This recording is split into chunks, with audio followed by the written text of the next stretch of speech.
If you live here, fun is your thing. If you live here, tough is your thing. Smart is your thing. Caring is your thing. If you live in Massachusetts, community is your thing. Since 1972, the Massachusetts State Lottery has provided over $25 billion to help cities and towns with the things they need most. If you live here, giving is your thing.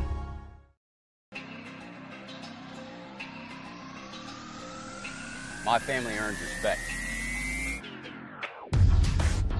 My family clears bases. My family breaks records. My family wins MVPs.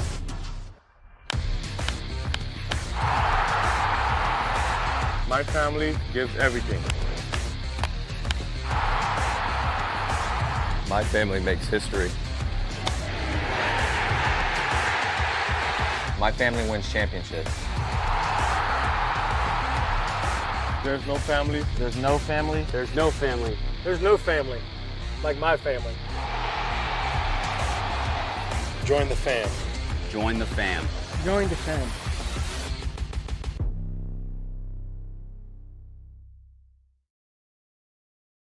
When Alaska Airlines needed a partner for the complex operations of travel, they made the switch to T-Mobile. Our 5G has Alaska Airlines and their customers covered, from major hubs to remote destinations, with 5G coverage ready now for the demands of today and the future. T-Mobile's network powers Alaska Airlines as they deliver next-level care for all customers.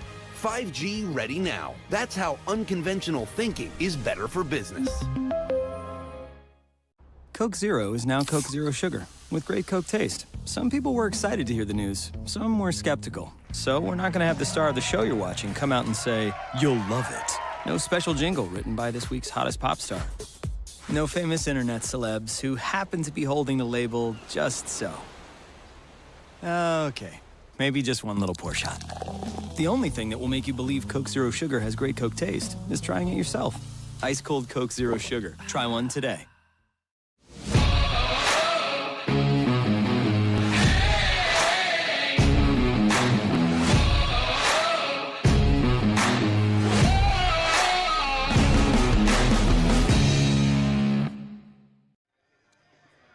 A gorgeous Tuesday evening on Cape Cod gives way to the Battle of Barnstable as the first place team in the West, Cotuit, travels to Hyannis to take on the third place Harbor Hawks.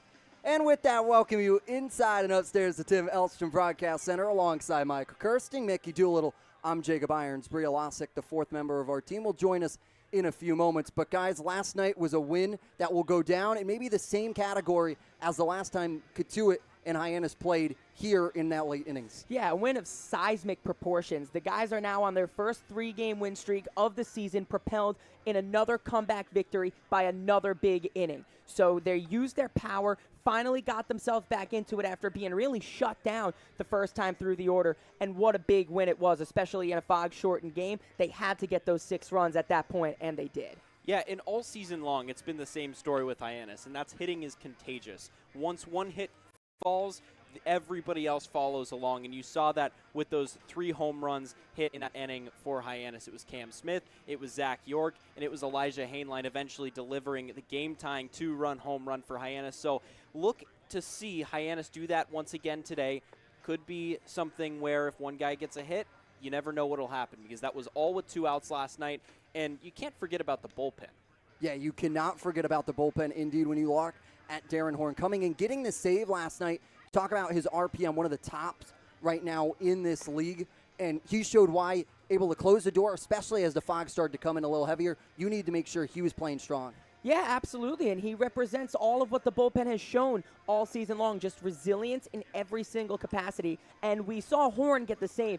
I want to give credit to Carter Lovaz, though. He came in right before Horn, gave a solid 2 1/3 innings, and if not for those shutout innings from Lovaz, you may not see the Harbor Hawks in that situation with the chance to win that game last night. Yeah, and Lovaz really coming out strong last night. This entire bullpen has been so good all year. We've talked about it time and time again, and that's so valuable. That allows Harbor Hawks to make these kinds of comebacks late in games because the opponent isn't scoring. They have that lead, but they aren't scoring. So the offense is given on a window of opportunity to make a comeback, and that's exactly what we've seen a couple of times this year. Already seen a couple of times, and now standing by with the man who set a majestic shot over the scoreboard is Zach York.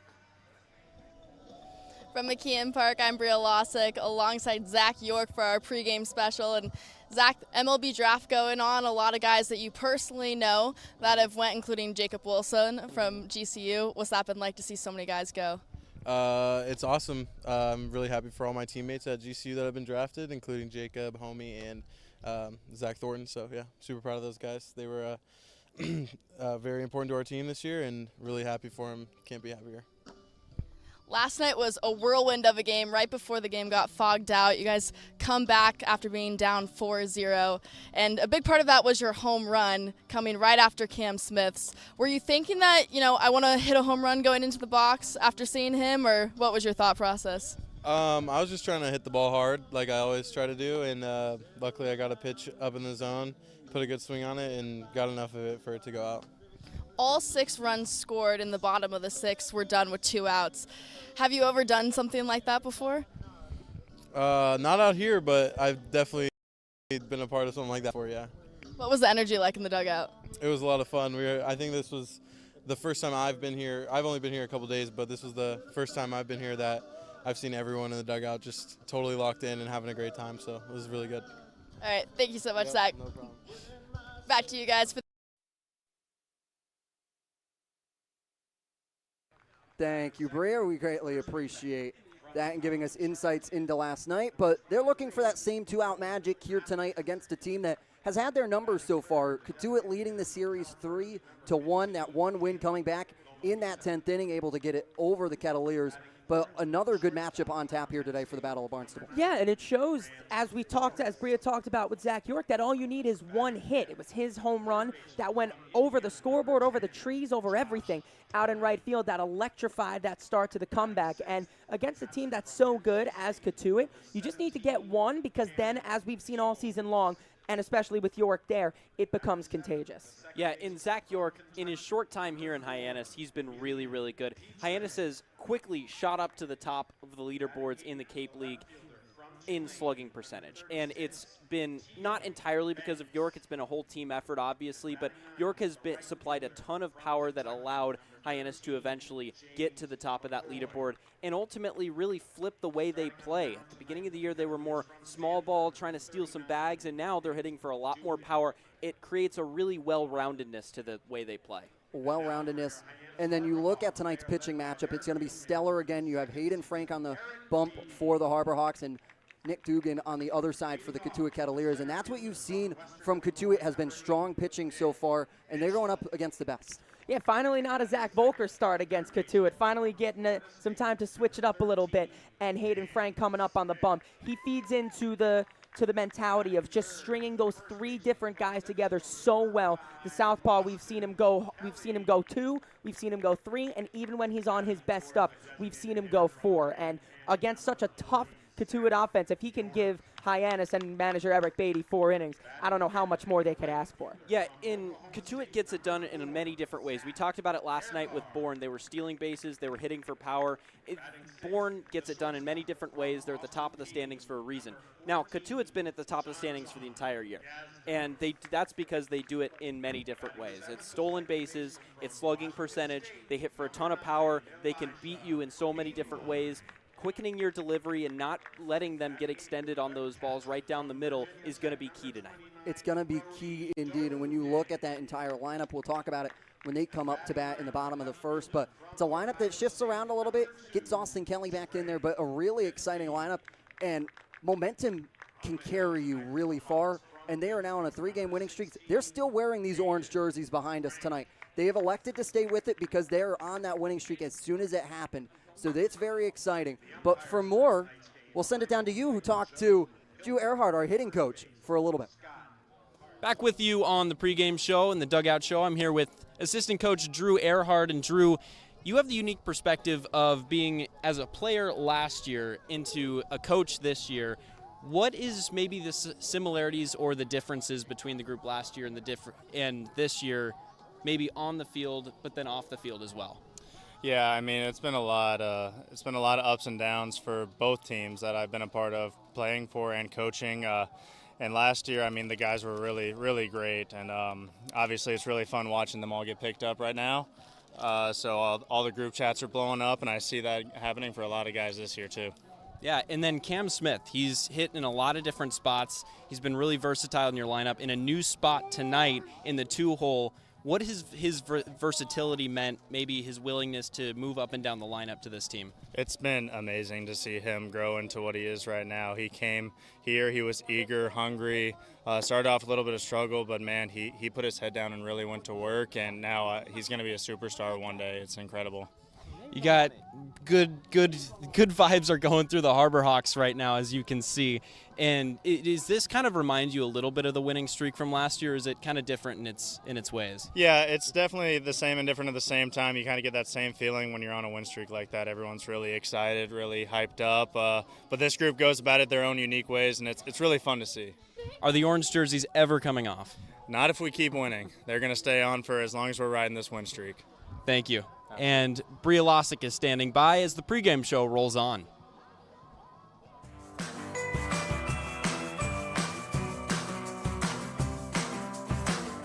A brilliant idea starts at the source. Through innovative design, we're taking steps to create a better future. Now, the pure fresh taste of Dasani comes in a redesigned bottle, up to 30% made from plants, and as always, it's 100% recyclable. Plant bottle, designed to make a difference. This BBB seal is a badge of honor. It's a sign that this is a business you can trust.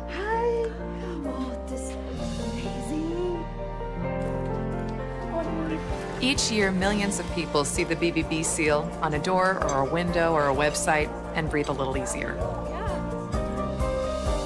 See the seal and know you've made the right choice. Find a business you can trust. Ask BBB. Hey, Mama, what's up? Did you switch my service from Verizon to T-Mobile? Yep. T-Mobile has the only nationwide 5G. Well, Mr. Know-It-All, let's see if you right about that. Mama. Hey, Mama, I'm working. It works at the pie shop. T-Mobile's 5G works inside and out. Hey, what you need, Mama? I'm trying to watch the game with my boys. It works in the park. Oh, okay.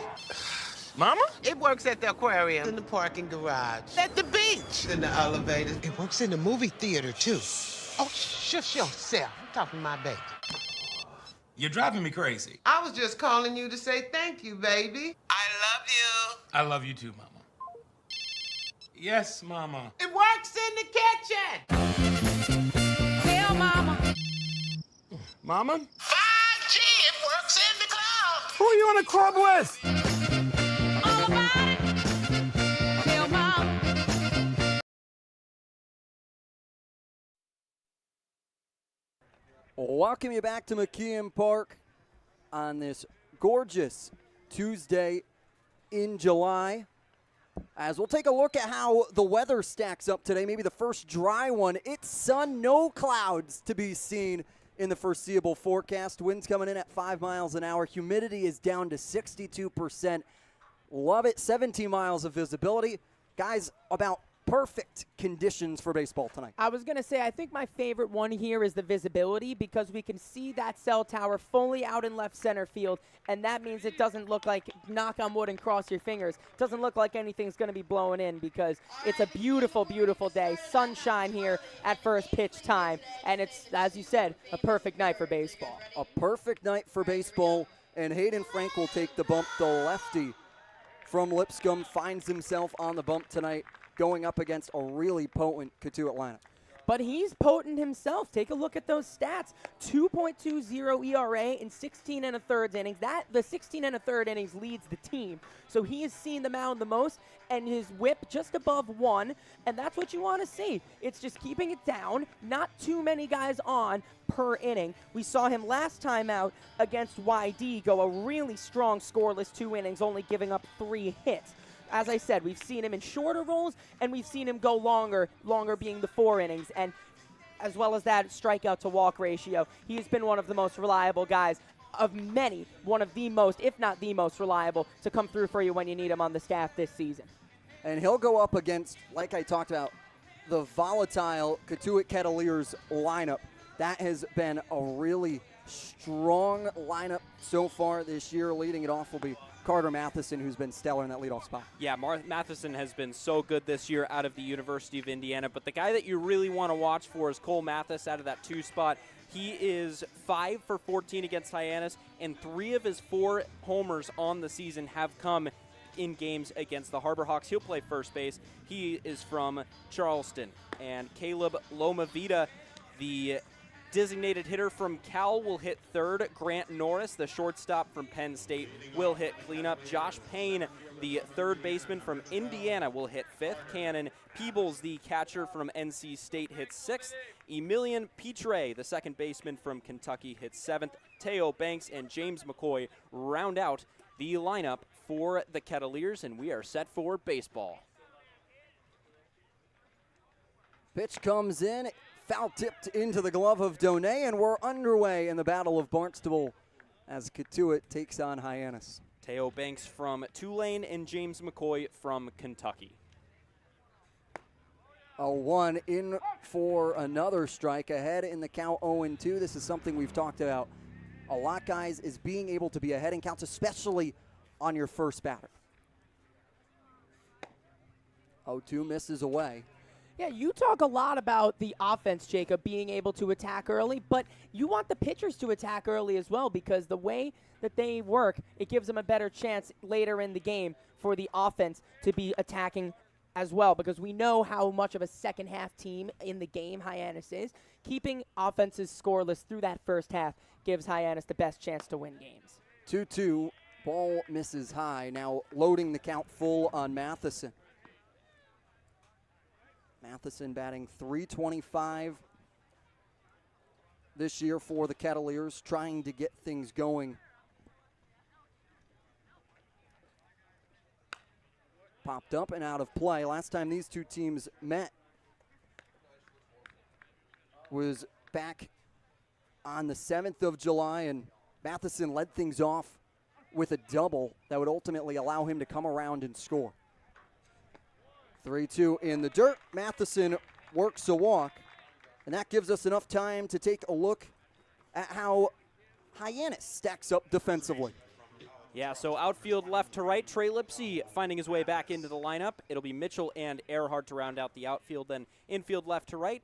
Smith, John Hainline Kelly, and then Brody Donay back behind the plate, putting down the signs tonight for Hayden Frank.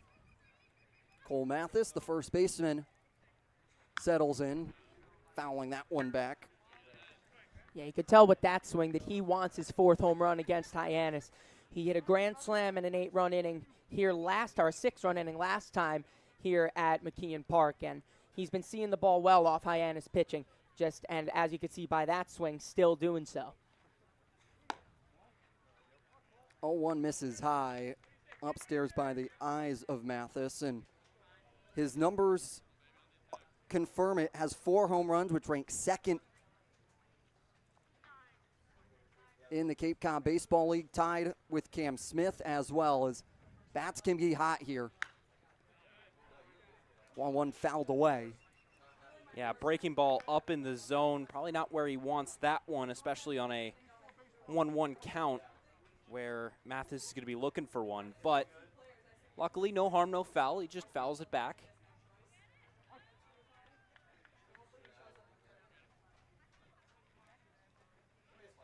One, 2 from Frank, foul tipped and back into the netting. On Children's Night tonight here at McKeon Park, face painting games all around the park on this family-friendly atmosphere today.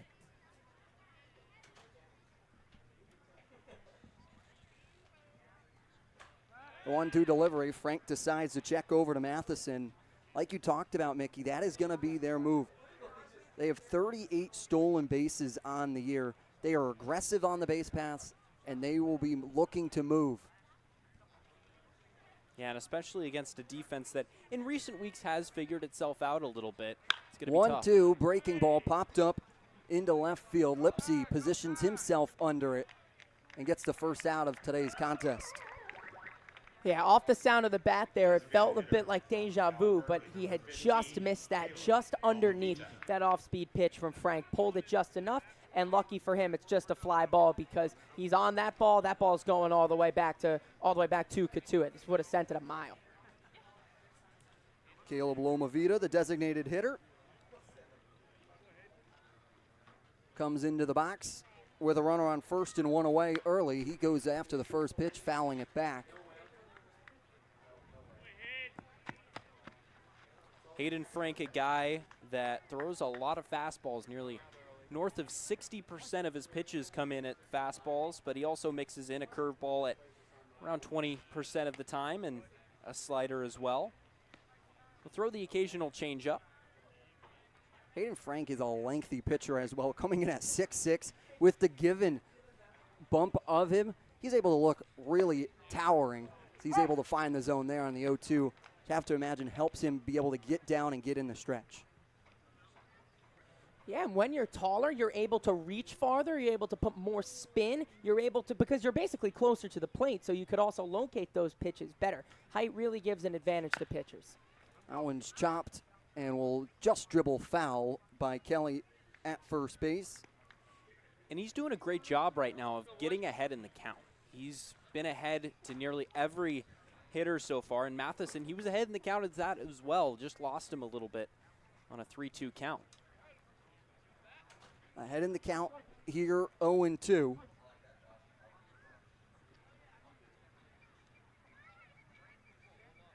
Frank settles. He'll want to check over again as Matheson comes back over standing. You look back to the first meeting between these two teams, they were running across them. So definitely in the scouting report, as you're already seeing here, that they want to keep runners close as that one runs inside, forcing Lomavita to step away. Yeah, and that might be the reason why Brody Donay is back behind the plate right now, is that he's got that cannon arm. He can throw runners out at second. Aaron Parker, a much more accurate thrower, but doesn't get there nearly as fast. Both great defensive catchers, though. 1-2 missing in, and the stats even show that for Donay has one of the strongest exit velocities for a catcher down to second base on the throw.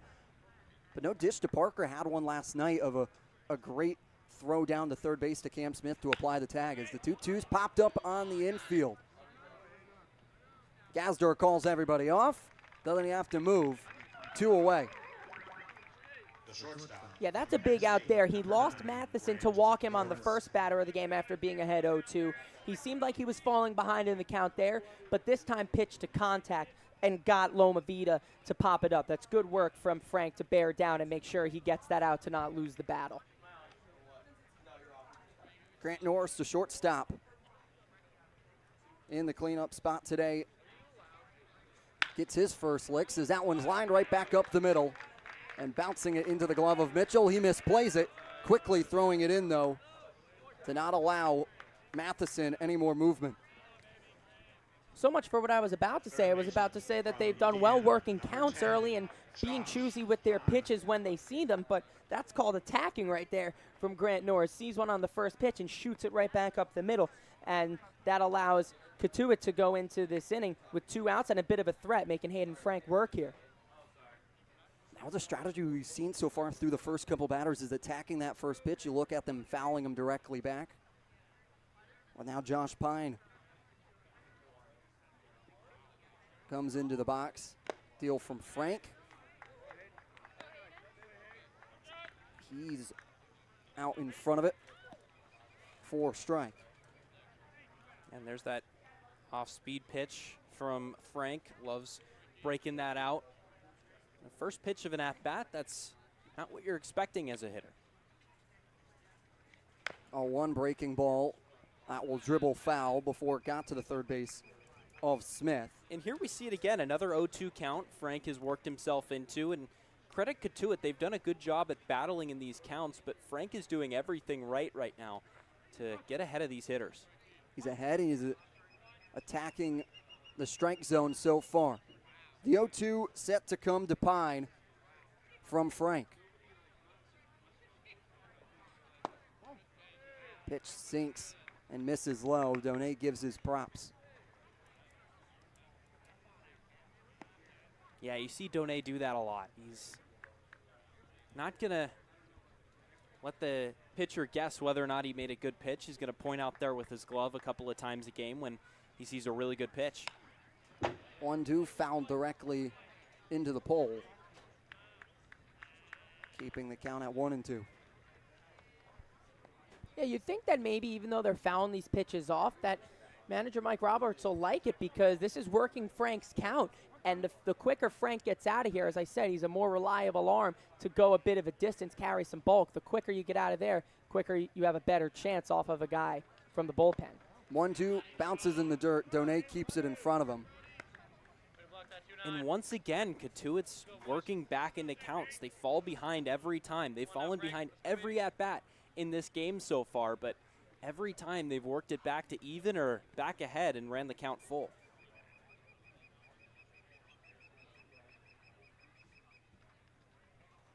Two balls, two strikes, 2 outs, 2 on. Pitch comes, it's a swing and a miss from Pine, leaving them stranded in Matheson and Norris.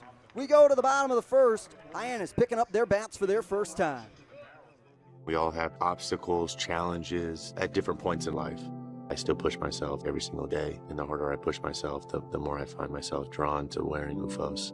The first time I put on a pair of UFOs, it was like someone released the pressure.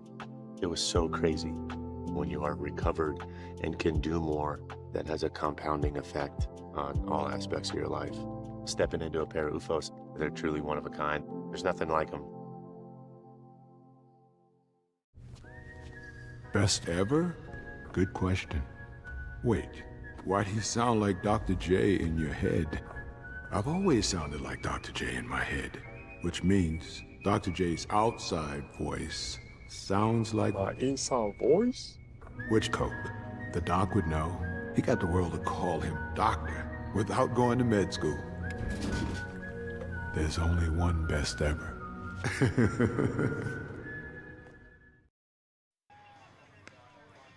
Two it leaves, 2 on, and we go to the bottom of the first. This is a Hyannis Harbor Hawks lineup that leads things off with Nick Mitchell. Yeah, Mitchell starts in center field today. We've seen him out in left and center, but he plays center today. Cam Smith and Austin Kelly both move up to the 2 and 3 spots respectively, playing third and first respectively, to put Zach York in the cleanoff spot. He's come into Hyannis, and he's looked really good, collecting hits on hits on hits. So to have guys who can get on base for York is what the managing staff is trying to do. And then that brings Zach Earhart to the 5, playing right field. John Gazdar moves back over to shortstop and bat 6th. Elijah Hainline moves from short last night to second here tonight and plays 7th. And rounding out the Harbor Hawks lineup is Brody Donay back behind the dish and Trey Lipsy out in left. Yeah, Cam Smith moves up into that 2-hole. Big poignant move there. He has now hit this season from the 1 spot, the 2, the 3, the 5, the 6, and the 8. He's been all up and down this lineup, and he's had success everywhere. Cam Smith is a guy that is ultra versatile, and this coaching staff just loves him. And what he does is he gets on base. He's using his power over the last few games. He's getting extra base hits, putting himself into scoring position for guys now like York, for guys like Kelly as well, who use their contact and York with his power. That's a recipe for success. I like that switch to move York to the cleanup spot. It says a lot for the confidence, and it's a really good move from the managing staff to move that down. Coming into today, both teams red hot and on 3-game winning streaks. That pitch misses outside, as you'll see Pines touching the grass early, watching for Nick Mitchell bunt potentially to try and get him on base. Dugan pitches his first strike of the Cape Cod Baseball League season for himself, as it's his first appearance from Stanford. Newly acquired pitcher for the Kettleers. Yeah, and you've seen a lot of turnover in this pitching staff from Cotuit in recent weeks. They've had a lot of them leave for the draft, and it'll be interesting to see with this new-look pitching staff. The old one had the best ERA in the league by a long shot, and now they have a lot of turnover, and we'll see how they react to that. But Dugan, a guy that throws that four-seam fastball, but also mixes in a curveball and a changeup mostly. 2-2 here to Mitchell. He goes down swinging. Peebles unable to grab it, throws down for the K2-3. Yeah, Dugan looked good in the postseason this season for Stanford. Went 1-0 in 5 appearances. Got a save as well, and a .350 ERA. That's his ERA in the regular season was a bit inflated, but .350 in the postseason. And he even threw 6 innings of relief in a Pac-12 tournament game against Oregon. So he can carry some weight. Smith chopping that one back to Pine, who is short on the grass, leaps for it, and will be in time. A scoop from Mathis is able to get the out of Cam Smith running down the line. That is an unbelievable play from this defense. Yeah, we just saw Pine over at third as we take a look at the defense. Pine, Norris, Petre, Mathis for third to first. Peebles does the catching for Dugan, and then in the outfield it'll go Banks, Matheson, and McCoy, with Loma Vida doing the designated hitting. And it is still pronounced Oregon, Michael. Not where I'm from. Not where I'm from. I'll pronounce it how I want to pronounce it, man. The 0-1 in for strike on Austin Kelly, the first baseman today. You heard me try and kind of shorthand it a little bit to make sure maybe I wasn't going to get anything. You weren't letting me get away with it. Nah, y'all were not letting me get away with that. Have you ever heard it pronounced Oregon? I have not. Really? I've never heard it either. No, I know I'm the one who's in the minority here, but I've definitely heard it before. 1-1 fouled back up into the netting. I pronounce it Oregon. Yeah. I think everyone does. Definitely not everybody. Go Ducks. Yeah, go Ducks. Go yeah. Riku Nishida, just drafted today. Yeah. And we'll have more on that from Bria Losick in her third inning hit, as that one goes high, evening the count at 2 apiece on Kelly.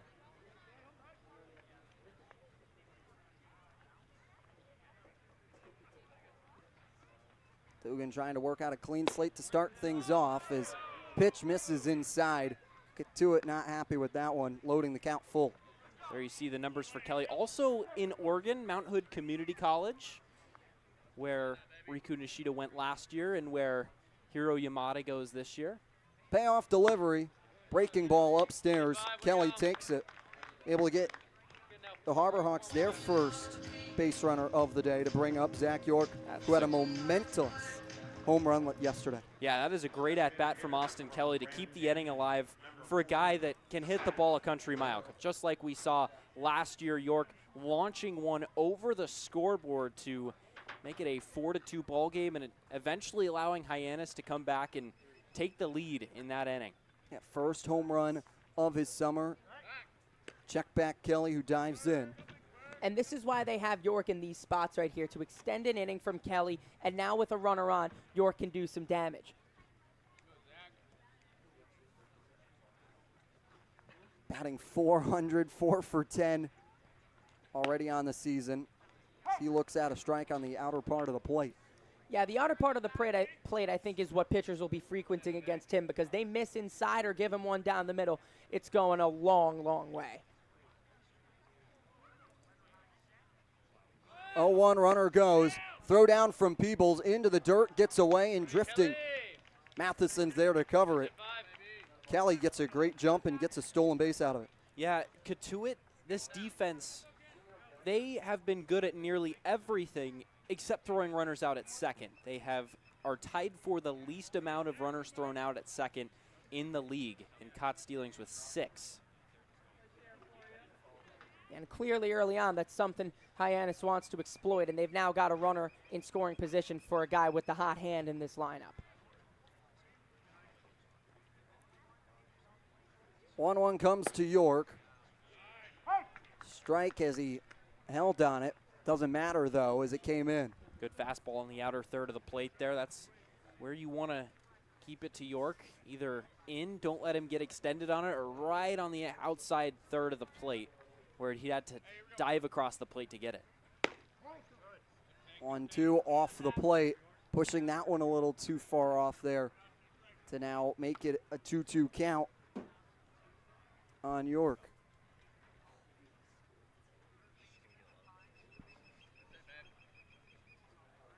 York from Grand Canyon University launches that one, and it will drop down out of the reach of McCoy. Coming around to score will be Kelly. Coming in standing for a double will be Zach York. His hot day still continues after last night carrying into today. Yeah, this is exactly why. Such a really good sequence. Take a look at York just sitting on that off-speed pitch and absolutely scorching it out to right field. McCoy almost made that play because of how hard it was hit. It sat up so much because of how hard it was hit. But that right there, that entire play, those last two batters, is a testament to the lineup structure with Kelly getting on, stealing second, and that is exactly why they have York in that cleanup spot, to score those guys. Yeah, in those off-speed pitches on the outer third of the plate, the only place you can really hit them hard is the opposite way. Well, York just disproved that right there. He was able to get that one hard enough out to right field to muscle that one into the outfield grass and score the run. Coy gave it a look, just mistimed the leap. Earhard now with a 1-1 count. Now this is huge. They've attacked early, again with 2 outs. They've now got another runner in scoring position. They've got themselves a lead in the bottom of the first against Cotuit here. Earhard pops that one up. Peebles will give it a look into foul territory. He'll make the grab. However, Hyannis gets one early against Cotuit with Kelly scoring on the double. We go to the second. That chip on the shoulder, that started at a very, very young age. People's expectations are, they're cool, they're fun, but mine are bigger.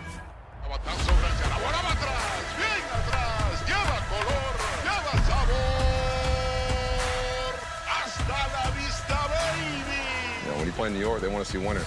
It doesn't matter if it's a Monday or a Friday or a Saturday. You got to come with it, or those fans will let you know. Pick one thing from me, pick one other thing from another player, make it your own. You turn to who you want to be. What motivates me is the unknown. You know, how good can I be? You get away from the lights, you get away from the camera. Mientras más presente yo esté en la caja de batería, más éxito tengo. Man, how can you not keep it fun, man? This is a kid's game.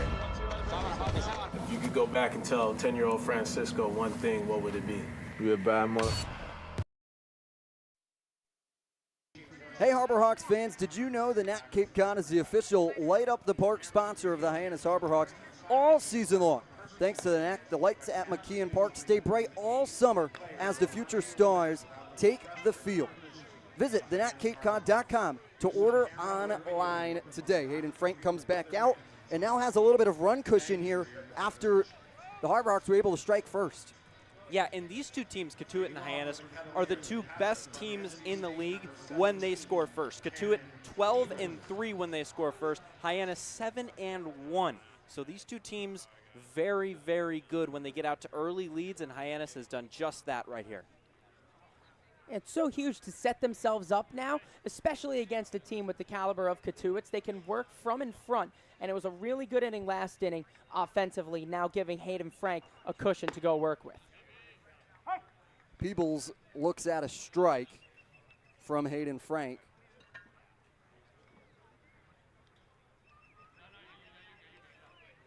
Peebles comes in batting 170, chopped off over to Gazdar. Back throwing, Kelly positioning over and makes the grab for the first out. A great play from John in deep short. That was a long throw, and he had to really show off his arm strength to get it there. And then on the other end, Kelly, great job to dig that one out. Yeah, it was a really good adjustment from Kelly because they are now starting to teach these guys to maybe give it a bounce and teach those first basemen how to pick it, how to let it bounce. That's what Gazdar did right there. And Kelly made a really good switch, allowing the bounce to come a little bit deeper and glove that leaning a little bit further back onto the bag. 0-1 on Emilian Petre, evening the count at 1-1. And to give Kelly even more props in this situation is he came in thinking he was going to be a catcher in this situation, but does a great job moving over to first base as the 1-1 is lined into center field, dropping in front of Mitchell. It gets by him. He'll have to go to the wall. Petrie on and trying. They're going to wave him around. They're going to hold him at third on a late hold from Roberts. Throw getting over the head of Hainline. It's a stand-up triple for Emilian Petre.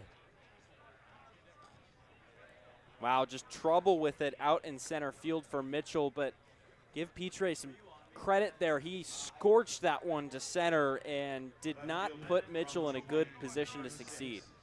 Yeah, I mean, the way that one's hit, it's dipping, it's going to hit the ground, and it's probably hit a tuft of grass out there where the spin has it bounce up, and Mitchell's not expecting it. It kicks by him and allows Petre to go all the way to third.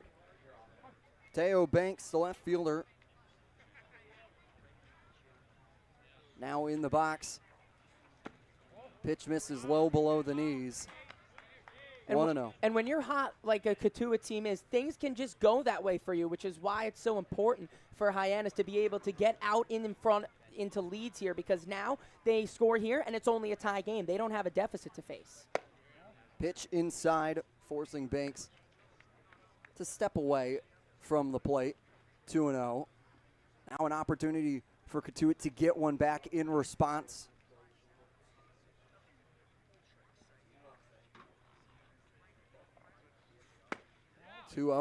Misses high, now 3-0.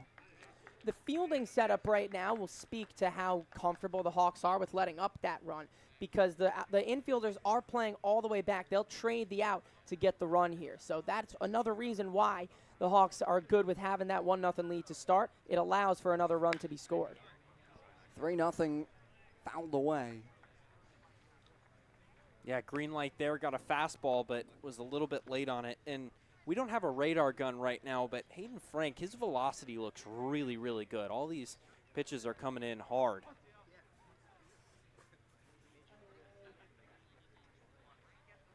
(3-1) from Frank. Slow tapper up over to Frank. He goes to first. Kelly keeps his foot on the bag. No movement from Petre at third base.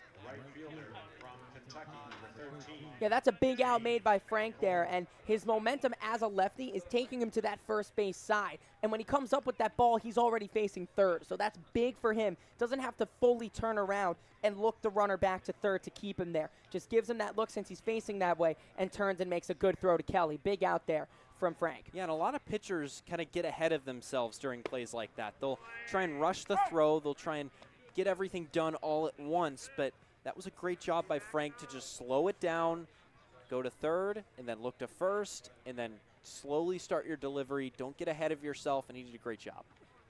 McCoy loses his bat on the swinging 0-1 to go to 0-2. Maybe toss a little more pine tar on that one. This one comes directly out of his hands. Yeah, it just slipped out there, and it flew off to the left and had a direct shot right to the bricks behind home plate, unpadded area, so it made a very loud noise, and it looks like he's going to try and grab some more pine tar. Yeah, they'll go over to Matheson, who's in the on-deck circle. You got to remember, all these guys play with metal bats normally. Yeah. And, you know, a lot of these wood bats don't have grip on them, but some of them do. But you need to get used to that pine tar. How much do you like? You know, we see guys like in the big leagues that like a ton of pine tar and guys that don't. Justin Turner being one of them with the big slash of pine tar across his nameplate every game. After reapplying the pine tar to try and keep the bat in his hands, he settles in for an 0-2 count from Frank. Pitch misses low below the knees of McCoy.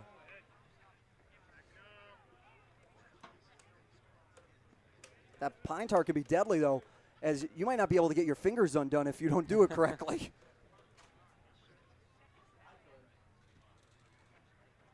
1-2. Checked as Frank thought it was it. He started walking off the mound. Yeah, that pine tar really, really sticky. It's no wonder so many pitchers are using it when they throw the ball, or they were using it in the major leagues. 2-2, lined up the middle and into center field. Petre will easily score as we're now tied at 1 thanks to James McCoy. Yeah, and there you see a borderline call on 1 and 2 come back to bite Hayden Frank, who put that fastball in a good location, and James McCoy did not miss it. He, on the 2-2 count on the next pitch, he just lined that one up the middle. Good piece of hitting right there. Back to the top of the lineup for the Kettleers, with Matheson looking at his first pitch as a ball. But now it just goes back to 0-0. It's you play it like it's a tie game. So good from the Hawks to get out in front early, and now they can just play it as they were when they started. 1-0 runs inside. 2-0. Talk about the rivalry. Both teams don't want to lose their winning streak on top of, you don't want to lose it to your rival as well. A lot to play for here on this Tuesday evening. A pair of three-game winning streaks on the line tonight. One of these teams will have that one cut down. And the longest winning streak on the Cape this year is 5 games. That was by Cotuit earlier in the year. So a 4-game winning streak this year is pretty significant given the circumstances. He unleashes on that one into left field. Lipsey's going to give it a chase, but it will pull foul over by the Harbor Hawks bullpen. Yeah, if Trey Lipsey's not getting there, I don't think there are many players that do. Lipsey is extremely fast. He covered a lot of ground and nearly get over there, but some people would say to lay out on that one. That's pretty dangerous with the bullpen mound right there, with the guys, the entire bullpen just sitting down there, so don't want to hurt yourself. That's a metal bench down there, too. There's no cushion there. It's a metal bench, and this dirt along the warning track is very solid. 2-1 runner goes. Throw from Donay. Pulls Gazdar off the bag. They got him. What a play by John Gazdar. Throw pulled him off the bag. Brings it back in time. Applies the tag. Watch it here. Gets it down in time. As the stealing, McCoy tried to snag another one. They're unable to do it. We go to the bottom of the second. Hey, Mama, what's up? Did you switch my service from Verizon to T-Mobile? Yep. T-Mobile has the only nationwide 5G. Well, Mr. Know-It-All, let's see if you right about that. Mama. Hey, Mama, I'm working. It works at the pie shop. T-Mobile's 5G works inside and out. Hey, what you need, Mama? I'm trying to watch the game with my boys. It works in the park. Oh, okay. Mama? It works at the aquarium, in the parking garage, at the beach, in the elevator. It works in the movie theater, too. Oh, shush yourself. I'm talking to my baby. You're driving me crazy. I was just calling you to say thank you, baby. I love you. I love you too, Mama. Yes, Mama. It works in the kitchen. Hell, Mama. Mama? 5G, it works in the club. Who are you in a club with? All about it. Hell, Mama. Cotuit gets one back. We're tied back at 1, but it was a great throw down by McCoy. And you got to give props to Donay, and Eric Beatty's giving him props in the dugout as well. Yeah, Eric Beatty, a guy that has a lot of experience out here on the KP. Won Manager of the Year last year for that team that was responsible for the largest turnaround in Cape Cod Baseball League history.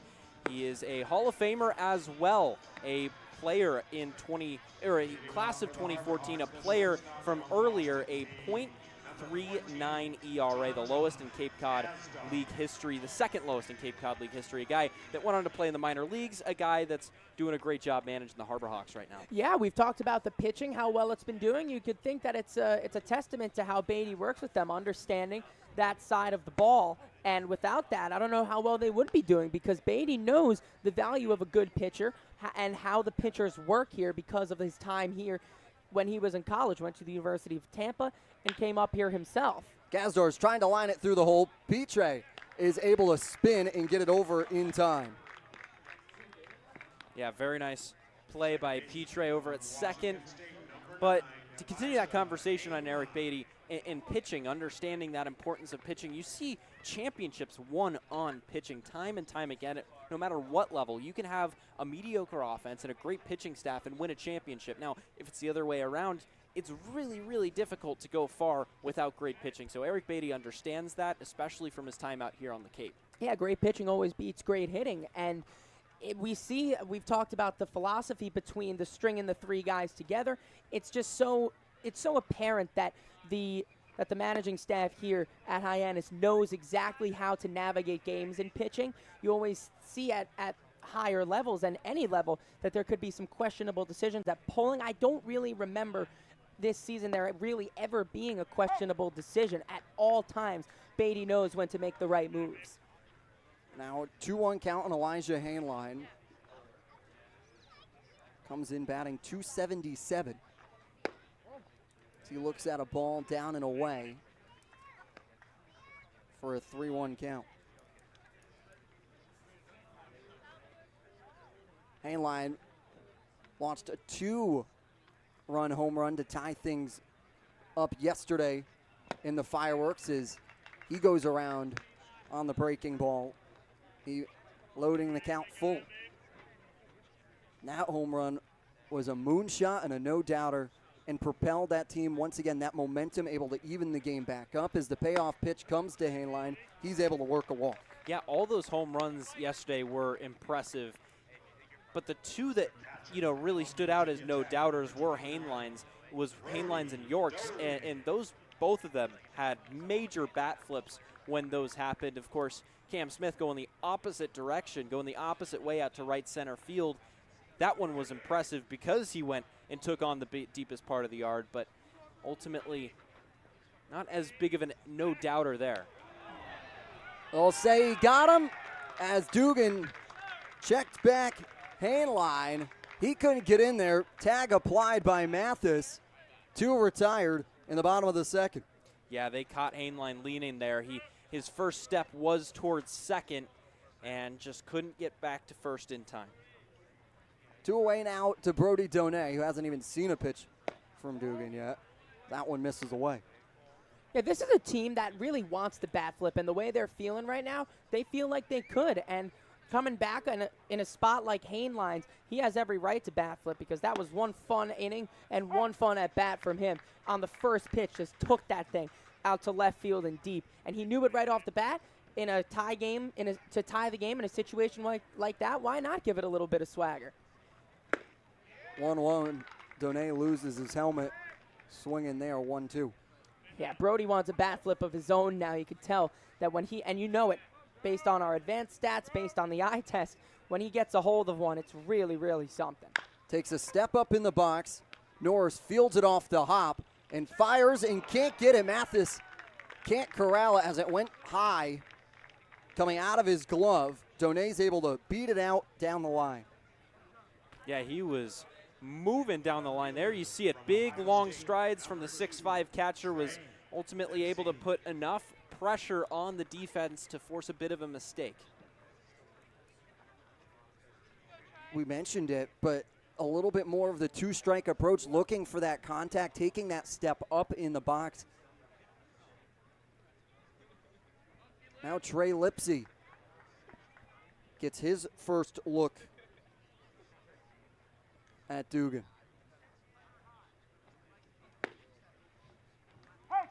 Lipsy works out a strike, and Trey Lipsy batting .217 on the season, but over the last 5 and 10 games has been stellar for this Harbor Hawks team.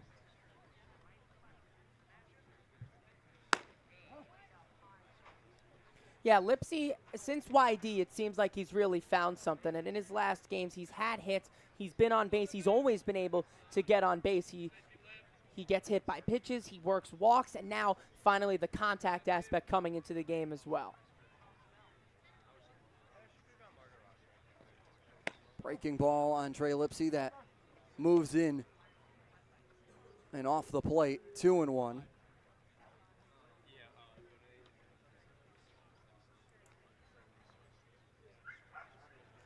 Trey Lipsy out of Ohio State University. Going up against the Stanford Cardinal.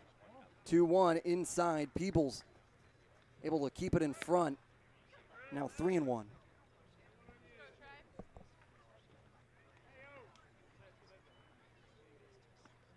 Yeah, as of late, Lipsy has been hitting the ball really well. He's got that average up to 217. 3 RBIs on the year. Upstairs, ball 4. Trey Lipsy works a walk. Moving Donay to second. And now you bring back to the top of the lineup for the Harbor Hawks and Nick Mitchell. Yeah, and that's a big walk. Harbor Hawks have been getting it done with 2 outs. Of course, that RBI double by York back in the first inning came with 2 outs, and that big rally entirely coming on 2 outs after a double play last night that gave them the lead over Bourne.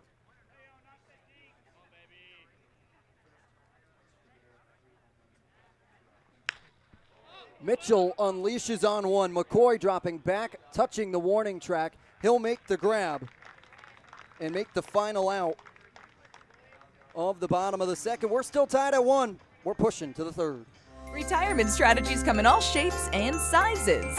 One strategy does not fit all when it comes to reaching your retirement goals. And considering all your options may be, well, more than you want to think about. So whether you're looking to retire or already living in retirement, you need a strategy tailor-made for you. Fairway Financial can create a personal retirement strategy just for you, designed to take care of you and your loved ones. Call us today at 508-398-3337. Your future begins at Dean College. Make a difference. Leave your mark. Break the mold. Be a leader. Achieve unimagined heights. Believe in yourself. Make lifelong friends. This is your time. Your place. Your home. Your Dean. It all starts here at Dean College.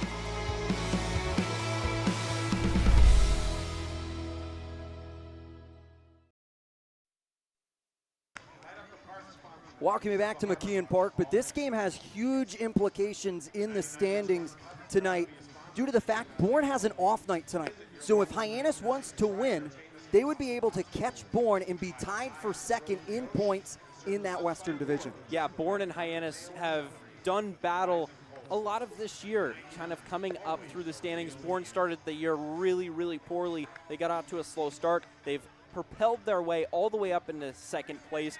At one point, kind of looking like they were in that same tier as Cotuit. And of course, Hyannis right behind them closely after that win last night. And a win tonight will tie them at 29 points. They are followed by Falmouth and Wareham. And then in the East, it's YD and Harwich at the top. YD has stretched their lead out to 3 points. They're 14-9-1. Orleans, Brewster, and Chatham behind them. Yeah, it's why last night was so important to win over Bourne, because it catches them up, and knowing that they have an off day today, Hyannis can make sure now with the win that they can go level and really put themselves in the conversation as who is the next best team behind Cotuit. Breaking ball from Frank on Carter Matheson after James McCoy was caught stealing. Matheson comes back up to give it another try in the box.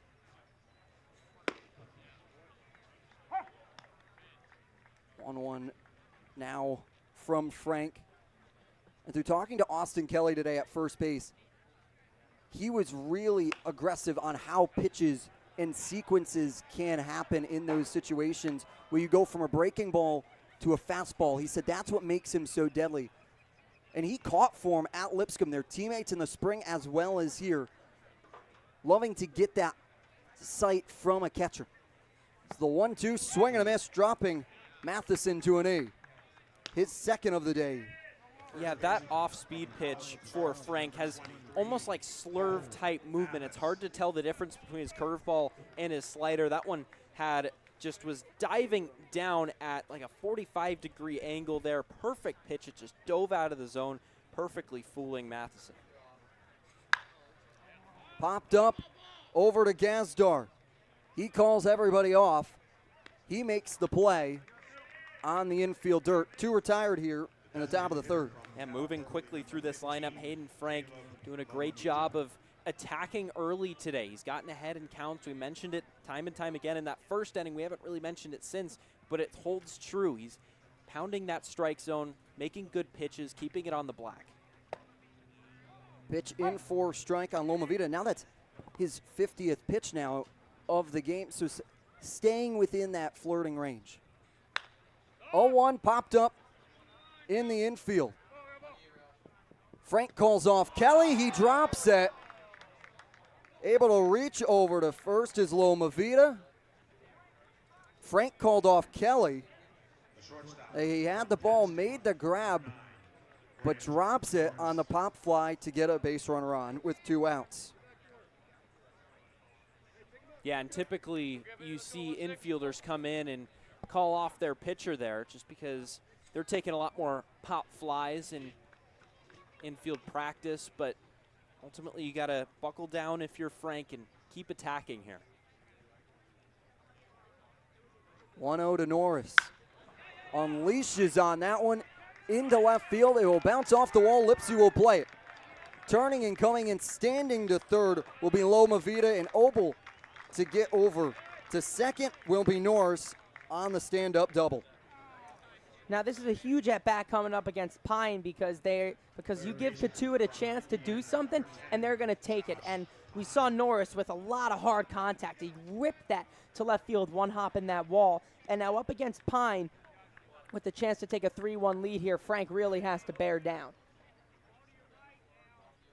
Donate comes out to have a conversation with Frank on the pitcher's mound.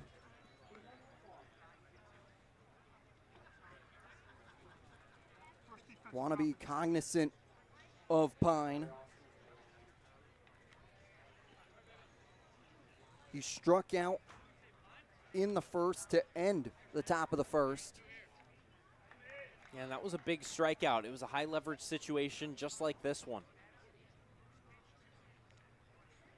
Frank deals, that one's popped up. Lipsy dropping back, tracking it all the way to the wall, fields it, touching the wall, and crisis averted from Hayden Frank. We stay tied at 1 going to the bottom of the third, and we send it down to Bria Losick for more. Baseball Cloud, data that tells the whole story. This season, thanks, guys. So many Harbor Hawks have been drafted so far between the last 2 years. The count is almost up to 20, but one Harbor Hawk in particular is very special. That's Riku Nishida, who had all of the energy up here last year and was voted to be a Cape Cod Baseball League All-Star. One Harbor Hawk in the dugout this season is especially excited about that. That's Hiro Yamada, who played with him at Mount Hood Community College back when Riku was there before he was at Oregon. And I talked to Hiro today in the dugout. He said he tried to be one of the first people to text Riku and said that he's one of his biggest fans, especially because it gives him hope that next year he'll be in his same position. He said that Riku was one of the biggest reasons why he came to play baseball in America in the first place. They both played in Japan during their high school seasons, very rigorous program over there, and they had to decide whether or not to stay in Japan to play professionally or come over to the U.S. And Riku made that jump a year later. Hiro did the same, and now Hiro's trying to follow in the footsteps of Riku as well. All right, back to you guys. Try all the Dunkin' Refreshers. Thank you, Bria. That is a lasting connection between Hiro and Riku that is able to tell you there. As well, I think a spectator came down behind Bria on that one. But that relationship just goes to show you, and it also extends here to Hyannis. Yeah, it's such a pipeline. You see Riku and Hiro, they've been friends all through college, going to Mount Hood Community College together. And you could think that Hiro's decision to come here could have been directly influenced by Riku, who transferred out to Oregon. But you'd think that maybe they still stay in touch, and that could influence Hiro. And we've seen him do well out here on the Cape. Yeah, and it just kind of goes to show, you talked about them coming over to America, deciding whether or not to stay. It must have been so nice. It's such a big cultural change to America to come over, and it must be nice to have a good friend. Cam Smith looks at a pitch in the dirt as Peoples gets a piece of it there as he comes out. And in other news, in the 11th round of the MLB draft today, Riku Nishida was picked up by the Chicago White Sox with the 329th overall pick. Yeah, Bria talked about it, how Hero sent him a nice little text, just checking in on him and giving him all the props that he was able to get drafted by the White Sox.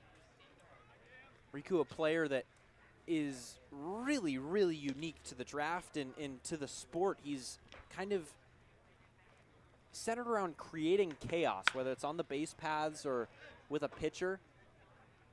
He just keeps everybody on their toes, and an elite defender as well. Keeping Dugan on his toes there was Smith as he fouls that one away, 1-1.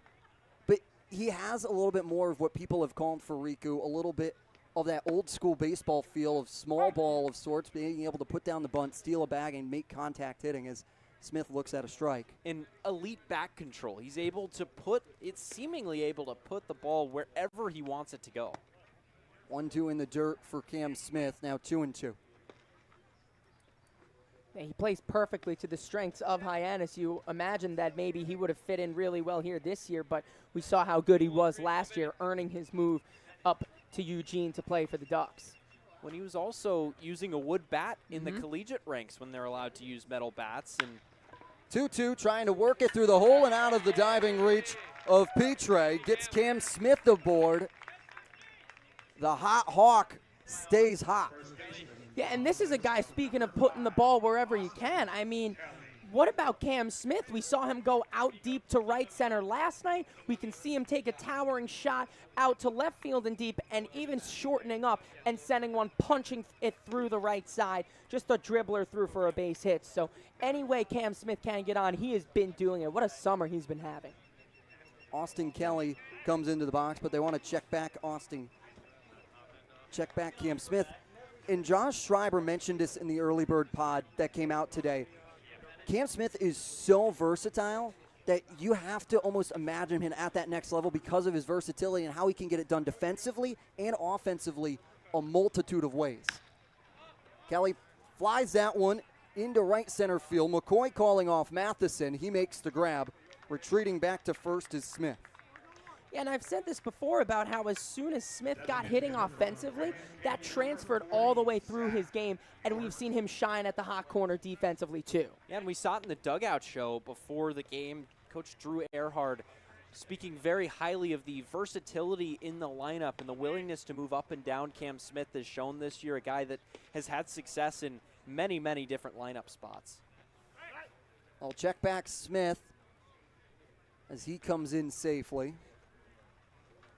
I mean, and Smith doing that, being able to play at any spot in the order is something that managers love. And then, I mean, and to be able to do it at the pace he is doing it too is just something that managers can, they can't ever take it for granted, because Smith is one of the hottest hitters in the league. And as you said earlier, Mick, he's been doing it from all spots in the order. Another hot hitter in Zach York. They'll check back again. Smith came back in sliding. Dugan earned his props picking off Hainline. He wants to try and get Smith here if he can. 0-1 hold from York. And some early action in the Cotuit bullpen right now. We'll work on getting that name to you shortly, but I think it's Cullen McKay down that line. 1-1. York holds as McKay is in, a freshman from the University of Virginia, starting to get warm down the line. Yeah, and if Hyannis can maybe get another runner on or two, they could chase Dugan from this game.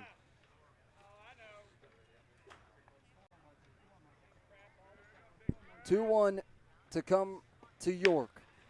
That one's bloop. Dropping back will be Petre. Over his shoulder and makes the grab for the second out. Yeah, and that's a big out, especially against a powerful lefty in York. We saw all these Hyannis hitters pregame putting on an absolute show in batting practice. It felt like every other pitch was going over the fence. And I asked York, like, hey, is this ball carrying a little bit extra today? And he kind of gave me a grin. He was like, yes, it is. Yes, it is. And it was the wind was blowing out to right field, and now it looks like it's kind of tapered off just a little bit. The air is a lot more still now, but you have to imagine that carry might still be just a little bit there right now. Talked about it pregame. Very dry conditions out here. Wind was around 5 miles an hour, a little more blustery to start during the pregame, but it's since died down. Pretty calm air. And when the air doesn't have much to it, not much wind, not much humidity, that allows for the ball to carry more. So we've seen it with the fog, we've seen it with the rain. That could be why some of these aren't carrying. So finally here today, we talked about how good they were all looking in BP. That could be because of how empty the air really feels. It allows the ball to carry more, as we talk about July and August in the majors, how much the ball can fly out of ballparks. 0-1 misses outside on Zach Earhart. Even Yes. the count at 1 apiece. Some of those lefties that had a lot of success in BP were Zach York, Austin Kelly, the 2 lefties. Also saw Elijah Hainline get one out. 1-1, swing and a miss. Peebles up quickly, losing the mask. Smith didn't move as he goes back to first.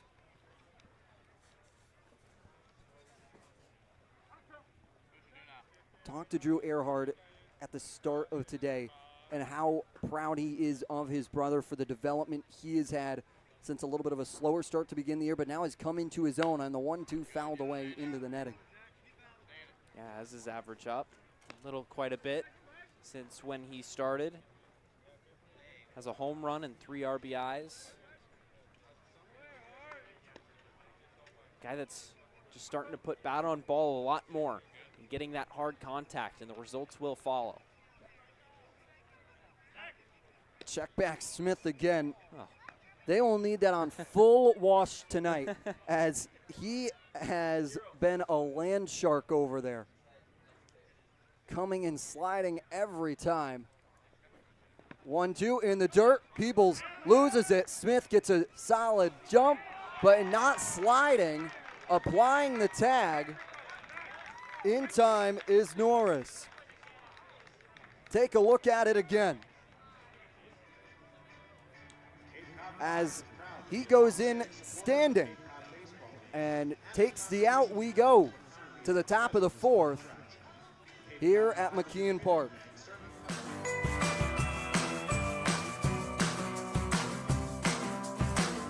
A brilliant idea starts at the source. Through innovative design, we're taking steps to create a better future. Now, the pure fresh taste of Dasani comes in a redesigned bottle, up to 30% made from plants, and as always, it's 100% recyclable. Plant bottle, designed to make a difference. This BBB seal is a badge of honor. It's a sign that this is a business you can trust.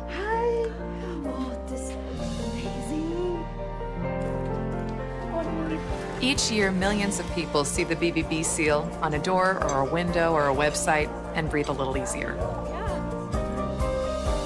See the seal and know you've made the right choice. Find a business you can trust. Ask BBB.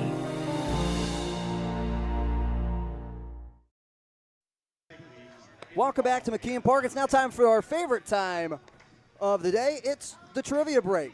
What current MLB manager was on the first Hyannis Mets team in 1976 and won MVP of the league? My guess, Buck Showalter is mine. I'll take Buck. I think that's mine too. I'm between him and Thompson, but I think I'm going to go Buck here.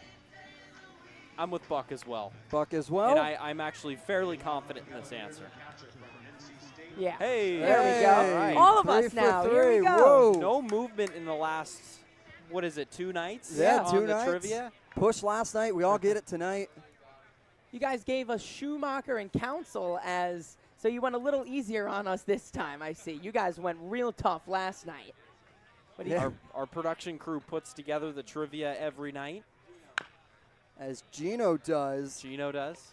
From Baseball Ops, with a little bit of help from the production team. They like to, because we have an understanding of baseball intelligence. They like to gas us up a little bit sometimes if they need to be a little harder. As the 0-1 skips before the plate on Peebles. Yeah, I just saw that shot of the bullpen down there. That's Dennis Colleran warming up. We'll see how much longer Frank's leash is, but we're into the fourth here. This is where manager Eric Beatty likes to see Frank work into. So you'll see maybe the next righty after Frank, as there's Colleran warming up. The next righty maybe after Peebles could be where we see Frank make way. 1-2. That one skipping in the dirt before Donay. Keeping it in front of him, evening the count at 2 apiece. Peebles last time up, grounded over to Smith to start things off in the top of the second. He lines that one through Smith and Gazdar. He comes in to first base, standing with a single.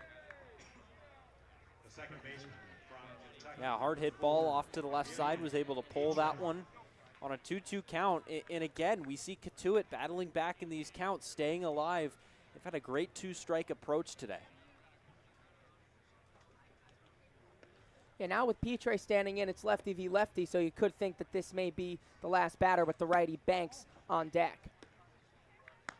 0-0 pitch. Runs inside for a 1-0 on Petre, and that is something Eric Luxus and manager Eric Beatty have done, of watching who they have up next, as that one's chopped and over the reach of Smith. And it's a single back-to-back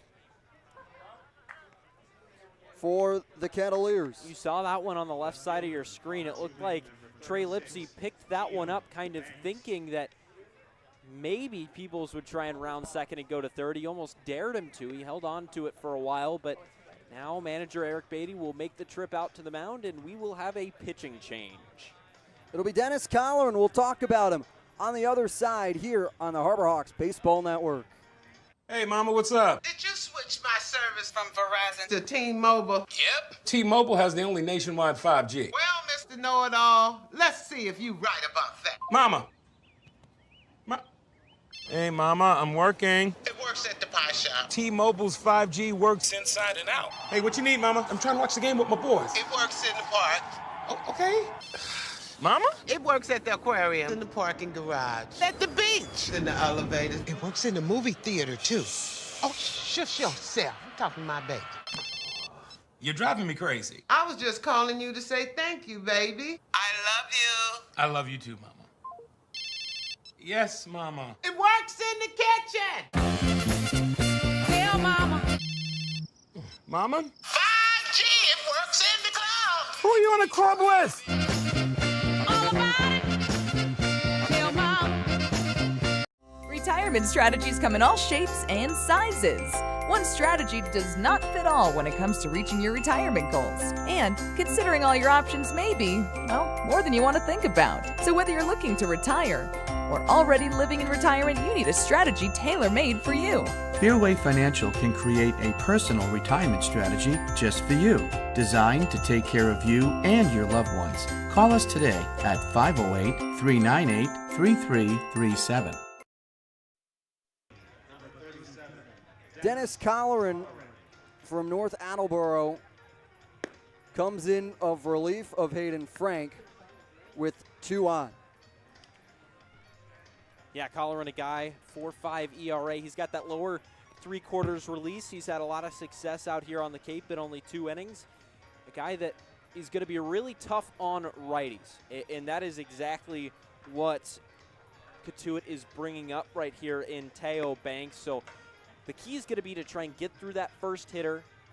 You know, he's releasing that ball from nearly behind the hitter, and it works its way back towards the plate, so it's really tough on a hitter to hit that.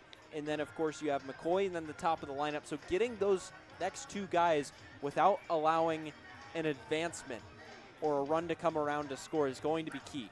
Yeah, he's so tough because of his velocity. He sits around 96, 97 and can work in a really good slider as well. So this is where Colleran comes in. He throws fast, which means he throws to contact. He'll kind of give up some of the location just to make sure that he'll get one down the middle and get a soft ground ball, which is exactly what the Harbor Hawks need right now with runners on first and second. So big spot for Colleran. Only pitched 2 innings, so he is in there for high leverage situations. Has let up a run in those 2 innings. So big spot here for Colleran in relief of Frank. Didn't appear due to injury for the Huskies of Northeastern during the spring season. Comes the summer ball with his arm ready to go. Bunt shown, popped up into foul territory. Donay will watch it as it skips off of the warning track dirt. I feel like if you're a Harbor Hawks fan, you're essentially an honorary Northeastern fan, just because there's so many of them populating this Harbor Hawk roster. And Mike Cerrone, have Alex Lane, just to name a couple.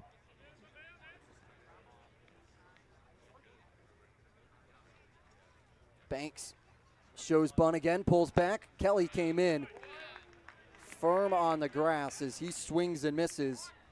Colleran now out in front 0-2. And there's the velocity. The downside of showing bunt there is that you're going to be a little bit out of rhythm. You have to choke up, basically not take that first stride towards the pitcher, so you're going to be late a little bit. Pitch inside on the 0-2 on Banks. Colleran, multi-sport athlete in high school, wrestled a little bit as well. 1-2, chopper up over to Gazdar, flips over to Hainline, will not get a play at first. They get the first out at second base with now runners on the corners. Peebles was advancing over. Yeah, there you see him pitching to contact. And that was a tailor-made ground ball too, but it just took one too many hops. And if you're Banks, you're thankful you didn't get too much on that because that has double play written all over it.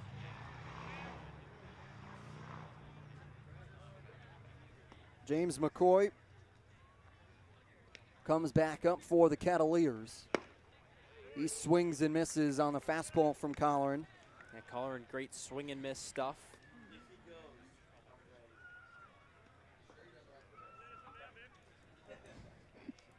McCoy brought in the first run for the Kettleers in that second, scoring Petre. It's so dangerous when you have a pitcher on the mound that can throw hard, but then switch it up. Have good off-speed stuff. Really mess with your rhythm, mess with your motion. 1-1 fouled away up by the parking lot. Hopefully not hitting any of our cars here in the production team. If you're driving a white Subaru with Connecticut plates, I'd be very concerned right now that your windshield might be in. Not good, not good. Dad, if you're listening, I promise I'll bring it back to the dealer. The 1-2 down in the dirt, 2-2. So that was a big pitch right there because now it puts him in a two-ball, two-strike count. This is where you often see runners go, on the 2-2s and the 3-2s. And with runners on the corners, the kind of team that Cotuit is, it wouldn't be too surprising to see him go. Trying to work a double steal. Runner takes a healthy lead. Gloving it is Colleran. They'll go to first. Kelly pumps it and holds on to it. Scoring will be Peebles. Cotuit now out in front, 2-1. Yeah, and that's a tough play because he has plays at home, he has plays at second, and he has a play at first. So really deciding which one of those you want to go to is really tough. You got to look that runner back to third, and then you have to be decisive whether you want to try and get that force out at second or throw to first to try and just get one. And he was a little bit too indecisive there. Can't blame him, though. That was a very tough play on a pitcher. Yeah, I mean, he looked the runner back to third, tried to go to second, but instead ended up going to first. Have to know what you're doing there, but at least just to get one out despite letting the run up. Lined into right field, dropping in front of Earhart. They'll wheel him around. Earhart's throw to the plate, not going to be in time. Coming in sliding was Banks. They've now responded for 2 in the top of the 4th. Yeah, good piece of hitting. Just kind of flipped that one out into right field. And Earhart was playing a little bit back there. And if he was playing a little bit in that soft contact, he would have had a much better chance at throwing the runner from third out Banks. But ultimately, it doesn't matter. He's he's got a great arm, and he put a good throw to Donay, just a little bit too offline for Donay to get that tag back. Cole Mathis looks to try and add on for the Cotuit Kettleers. Picked up 1 in the second. Cents have picked up 2 in the fourth. That one misses away, 2-0.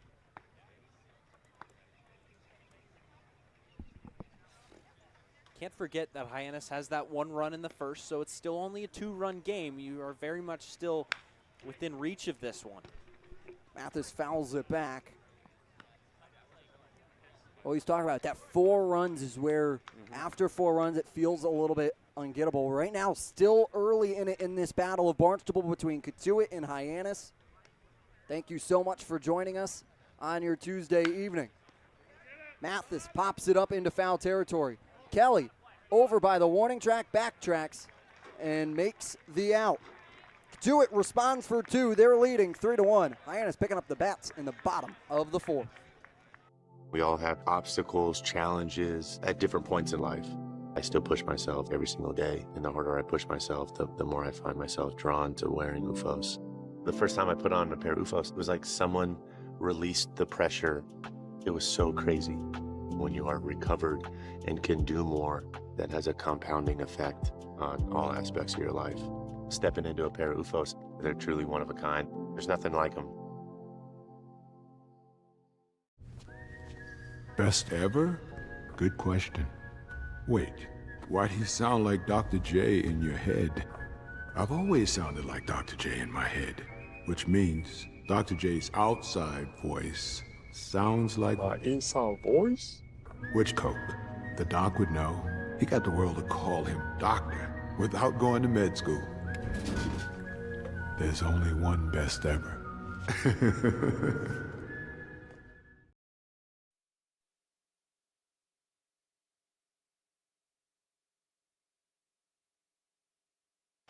Welcome you back. A face full of pie brings you to the 4th year as well, as Cape Cod Healthcare is proud to be the official healthcare provider of the Cape Cod Baseball League, and shares a reminder that blood donated to Cape Cod Healthcare stays on Cape Cod. Help save the lives of your friends, family, and neighbors. Learn more at capecodhealthcare.org/blood center. Cape Cod Healthcare, caring, commitment, community. The Centerville Pie Company pie eating contest, and it's children's night here at the ballpark, adding for a couple more pies as well. Yeah, so if that turf looks a little bit different to you behind home plate, that dirt behind home plate looks a little bit different to you, that's because it is.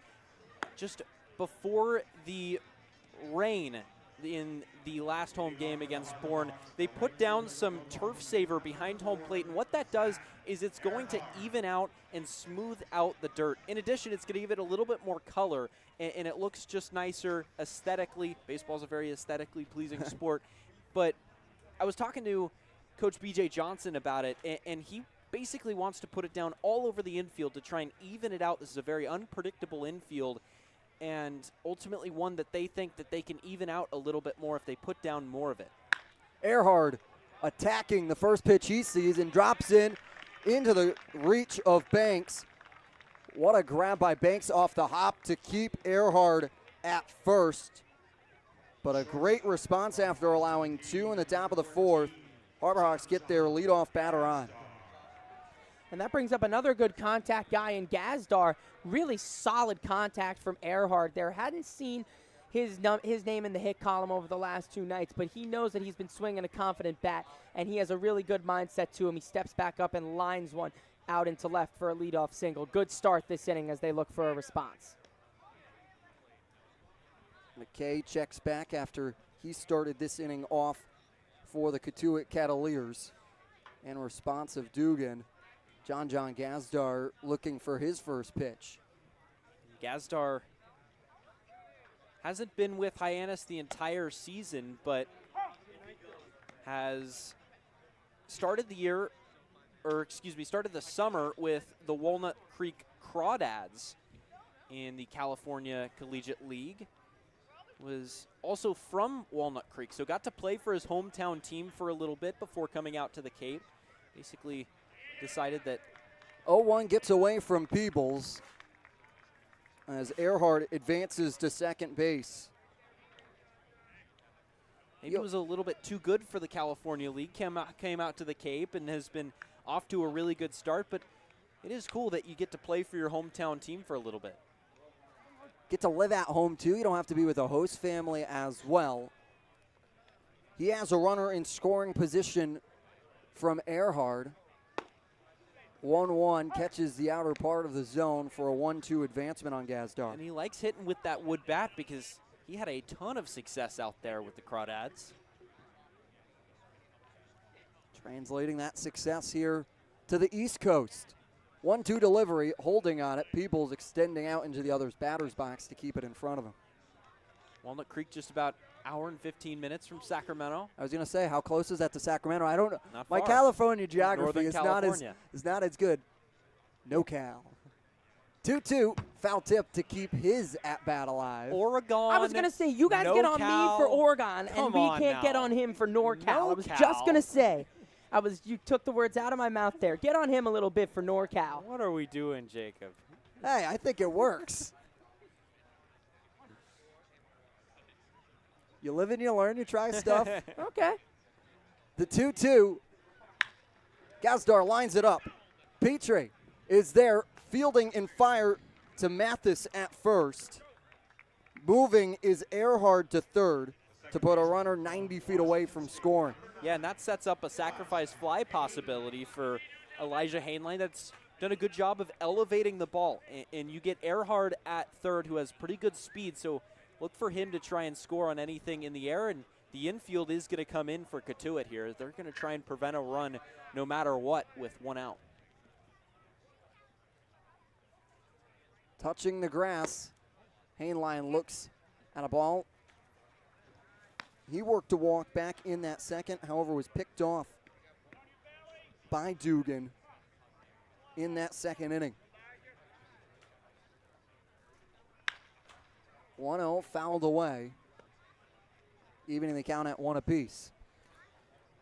Yeah, they're bringing the infield in this early because they know that Hyannis has been swinging hot bats. They're not taking any chances here because Hyannis knows that it doesn't have to be all at once. They've been known to chip away this season. 1-1 misses off the plate, 2-1. And all they need is just the one run to be able to get themselves back into it mentally. And against a team like Cotuit, having them within one run on the ropes this early, it's a sign of encouragement and just knowing that they're a swing away from tying things up if they can score the run. Hainline drops to a knee, swinging and missing to move it to a 2-2 count. Easy to lose in that play. Peebles did a great job of blocking that one, not allowing it to get to the backstop because that would have almost certainly scored Earhart.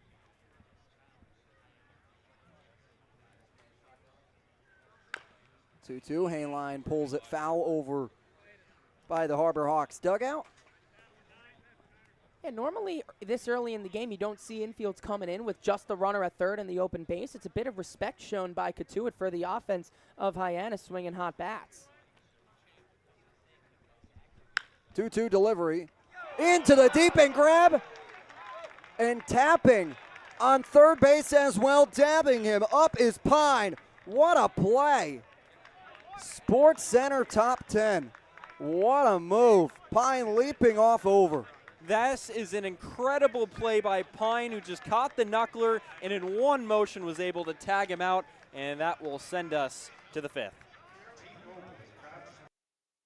Hey, Mama, what's up? Did you switch my service from Verizon to T-Mobile? Yep. T-Mobile has the only nationwide 5G. Well, Mr. Know-It-All, let's see if you right about that. Mama. Hey, Mama, I'm working. It works at the pie shop. T-Mobile's 5G works inside and out. Hey, what you need, Mama? I'm trying to watch the game with my boys. It works in the park. Oh, okay. Mama? It works at the aquarium, in the parking garage, at the beach, in the elevator. It works in the movie theater, too. Oh, shush yourself. I'm talking to my baby. You're driving me crazy. I was just calling you to say thank you, baby. I I love you too, Mama. Yes, Mama. It works in the kitchen. Tell Mama. Mama? 5G, it works in the club. Who are you in a club with? All about it. Tell Mama. Cotuit leading 3-1. Let's take a look at how these two teams stack up statistically. Batting average only 4 points away from each other. ERA goes to Cotuit, but the biggest one, exact same OPS that ties the lead in the league at 733. It just goes to show you how much their slugging and on-base percentage has been affected so far over this 3-game winning streak. Yeah, they just took the words out of my mouth. They're hitting about 300 over their last 5 games. They've been in the games before the winning streak happened, just maybe a swing away in a timely situation. But Hyannis really seems to be finding their stride here. It's reflected with the batting average way up over the last few games, as is the OPS, as we've seen it with Cotuit. How good they've been. To be matching them says a lot. Yeah, and late in the season, we've seen Hyannis hitting for much more power. We've seen them get into the gaps, trying to stretch out singles into doubles, but also getting more balls over the wall. Olmavita looks at a ball. Colleran back out for another inning of work, as that one be a high chopper that got through the gap between Hainline and Kelly.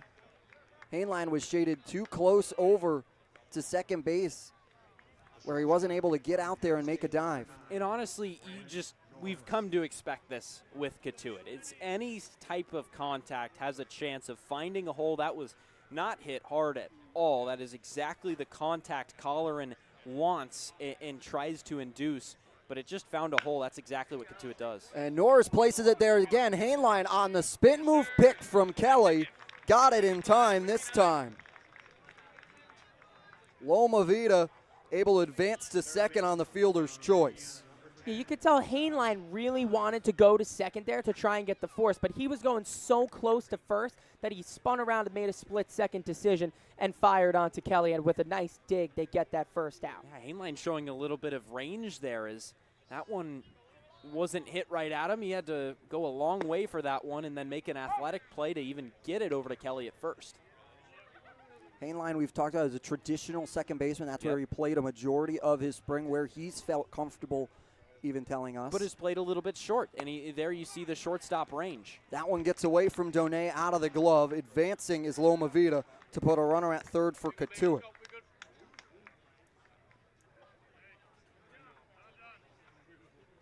Big pass ball there against Donay. That moves Lomavita in even closer to scoring.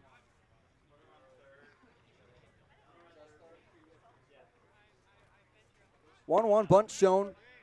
He did offer. Now a 1-2 count. And you may think that's big and think that that allows the infield to relax, but no, they're going to stay in and try and prevent this run from coming in. 2 into the dirt, 2-2. In every run in a Cotuit game means so much. You mentioned, Michael, in the previous inning that Cotuit showed Hyannis respect by bringing that infield in. Same thing here. 2-2, runs inside, 3-2. And so far, Cotuit's outscoring Hyannis 28-14 in the series. They have been able to put it on. So if you can try and limit the runs they're able to get across and keep within breathing distance, as that one goes low and Pine works a walk. And that's not the worst walk in the world. You had the open base that allows the middle infield to back up a little bit, drop into double play depth, and try and induce a ground ball here. So you said the scoring is 28-14? Correct. Well, 6 of those runs have come across only 2 innings. We saw in the bottom of the 9th in the comeback here, and then last week, 5 of those runs coming in that top of the 8th. So they've been doing good at limiting them almost through the entirety of all the games, but there have been 2 blow-up innings, and that has caused the responsibility for most of those runs, which is very interesting that it's been only over 2 innings that 11 runs have scored. Donay comes out to talk to Colleran here, as he has a lengthy conversation with his battery partner.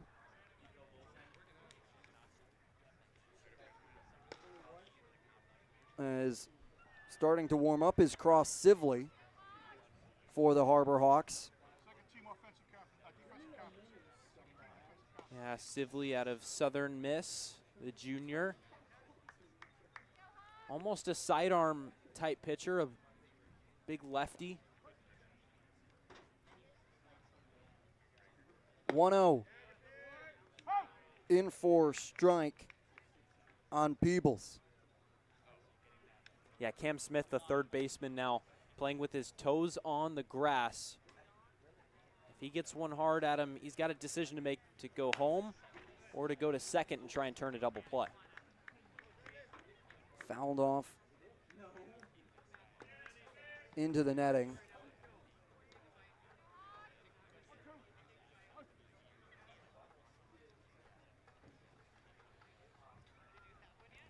One-two, runs inside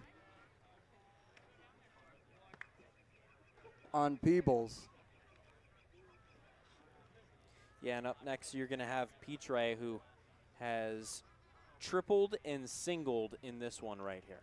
So this is the hitter you want to face. 2-2, swing and a miss from Peebles.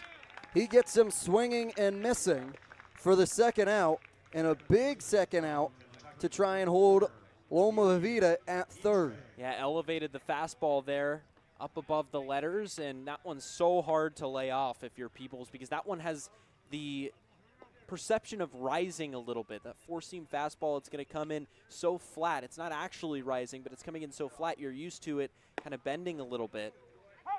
But a really good fastball there that went up and above the letters. And with guys who sit that high at 96, 97, they tend to dead zone. That's the term, is to dead zone it and leave it straight, but not collar. And if you can get some movement or some perceived movement on a 96, 97 mile an hour fastball as opposed to dead zoning, it's huge for a guy with that kind of velocity. It makes your fastball a lot more dangerous. 0-2 on Emilian Petre as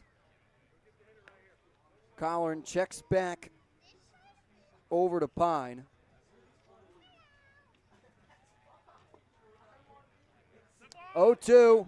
Runner's going to go. Colleran's got him. They've got him in a little bit of a rundown. Throw goes wide of Smith. Coming in to score will be Loma Vida. Now moving to third will be Pine. Havoc on the base pass.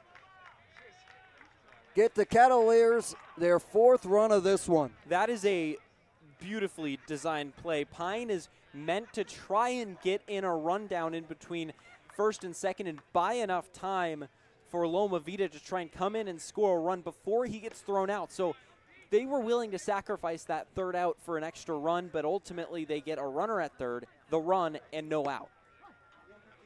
At strike three, Petre goes down looking, but it's not before Lomita coming across the plate to score. We're going to the bottom of the fifth. Cotuit leading 4-1. That chip on the shoulder, that started at a very, very young age. People's expectations are, they're cool, they're fun, but mine are bigger.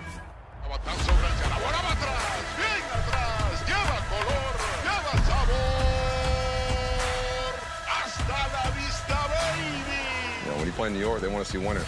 It doesn't matter if it's a Monday or a Friday or a Saturday. You got to come with it, or those fans will let you know. Pick one thing from me, pick one other thing from another player, make it your own, determine to who you want to be. What motivates me is the unknown. You know, how good can I be?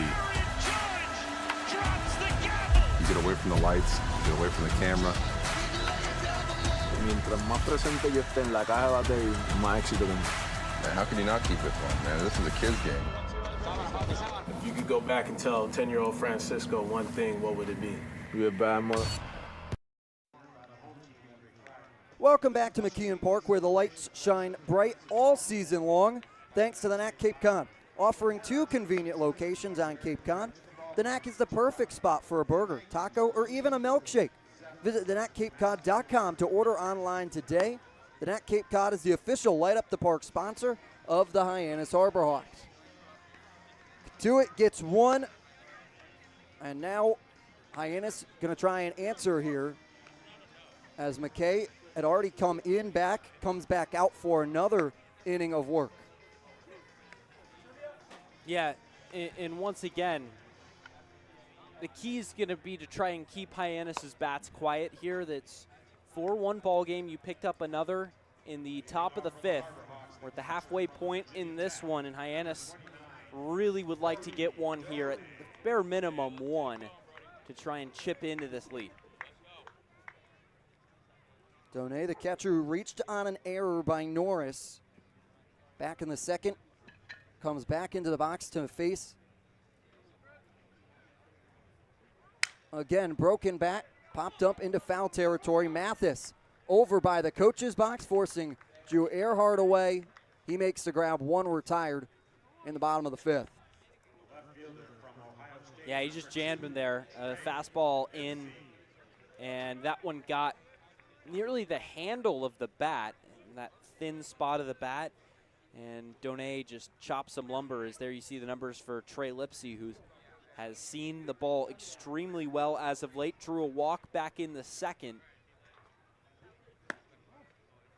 Lipsy looks at a ball high, 1-0 to the left fielder.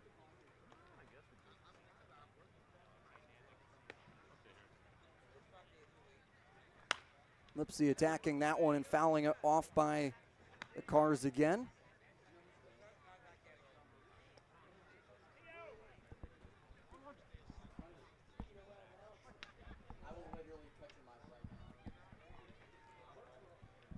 Lipsy grew up 40 miles from Ann Arbor, Michigan, and decided on Ohio State. Actually was never recruited to Michigan. They never offered him, and he did damage against his in-state team of Michigan in the Block M as the 2-1 misses high, 3-1, and they asked the Michigan coach if they knew who Trey Lipsy was. He said he was on our radar, and Lipsy may have fired back a little bit, saying they never offered me an opportunity to come play for the in-state team. Finds himself at The Ohio State University. The 3-1 in the dirt. Lipsy works a second walk today. Yeah, in Lipsy, a guy that you might not see that average be super high, but he finds a way to get on. He leads the league in hit by pitches, which, you know, finding a way to get on, maybe a little bit of a stretch there, but unlucky, finding a way to get on, whatever. But he walks a lot, and he has a high OBP, and especially a guy that has the wheels that he does, that can create the havoc on the base paths like he does, is so valuable.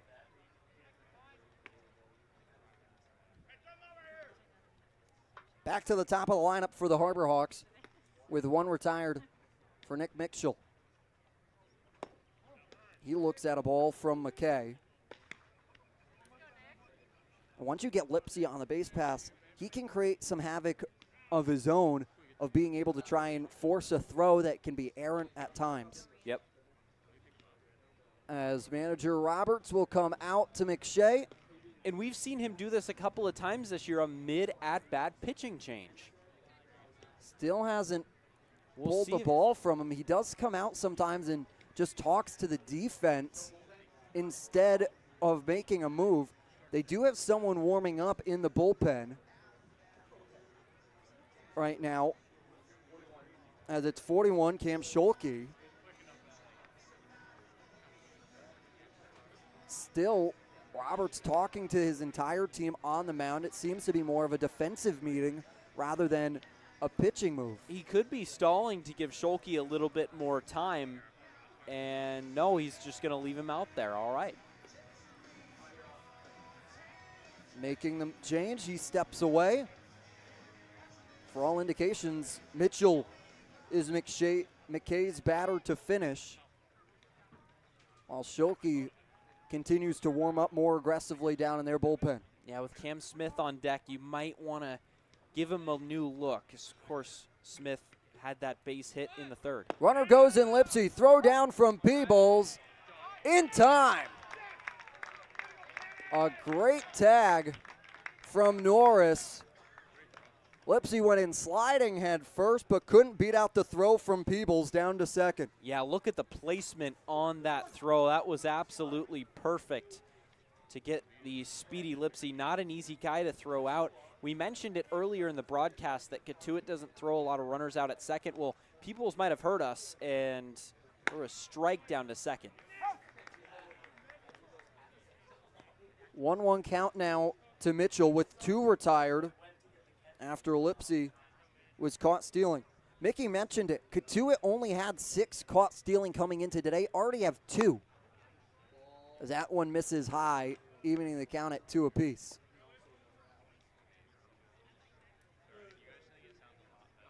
Hyannis has tried to be aggressive on the base pass, but hasn't necessarily paid off with Peebles behind the plate. Mitchell was on it there, fouling it back into the netting. 2 stay hot in this bottom of the 5th at-bat with Nick Mitchell up. And Cotuit's dominance from the pitcher's mound continues here today as, again, like we mentioned, at the 2nd lowest ERA in the league. A team that has a lot of turnover at the pitching position, but there you see Smith lurking on deck with 2 outs. If Mitchell can get on here, it'd be big to bring Smith up. Full count, Mitchell flies that one into left center field. Dropping back will be Banks. He'll make the grab into the glove. Hyannis trailing Cotuit 4-1.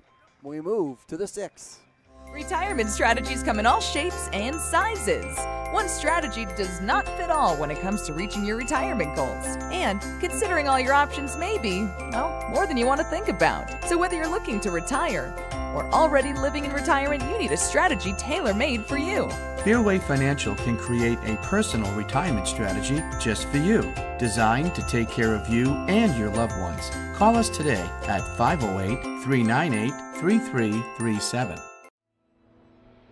Your future begins at Dean College. Make a difference. Leave your mark. Break the mold. Be a leader. Achieve unimagined heights. Believe in yourself. Make lifelong friends. This is your time. Your place. Your home. Your Dean. It all starts here at Dean College.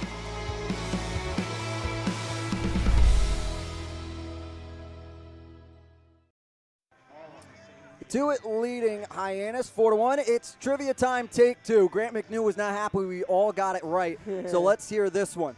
What was Austin Hayes' batting average during the 2015 regular season? 268 and 269. It's between those.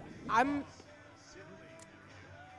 you kidding me right now? I think the one from yesterday. Was a little bit tougher. Yeah.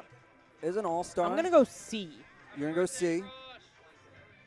Yeah, it's playing today in the all-star game as the MLB's on an all-star break. So if you're just joining us for maybe because you have a lack of baseball this week, thank you for joining us on the Harbor Hawks Baseball Network. But I'm going to go 301. I like that one, weird number. I think that might be it. I'm going to go B as well, actually. All right, let's see it. Grant McNew, it is 301. It was 2. I know Grant McNew likes his round numbers, and that one just didn't make sense to me that he would choose it himself as one of the other options. 268 doesn't make sense to you? No, that one, but I felt like Hayes could have was a strong batter, but hey, I'm 2 for 2 on the day. Let's go. I've got nothing. I've just got absolutely nothing when it comes to this stuff. It's about being good at guessing. I thought that was. You thought you were educated there? I did. But clearly, what do I know? Teo Banks, the left fielder, comes back into the box to lead things off in the top of the 6th for the Kettleers in this Battle of Barnstable. Austin Hayes, a Harbor Hawks alum. Banks unleashes on that one, and that thing's over the wall, and a no-doubter. Teo Banks, the left fielder, unleashes on one, and now it's a 5-1 ball game for Cotuit.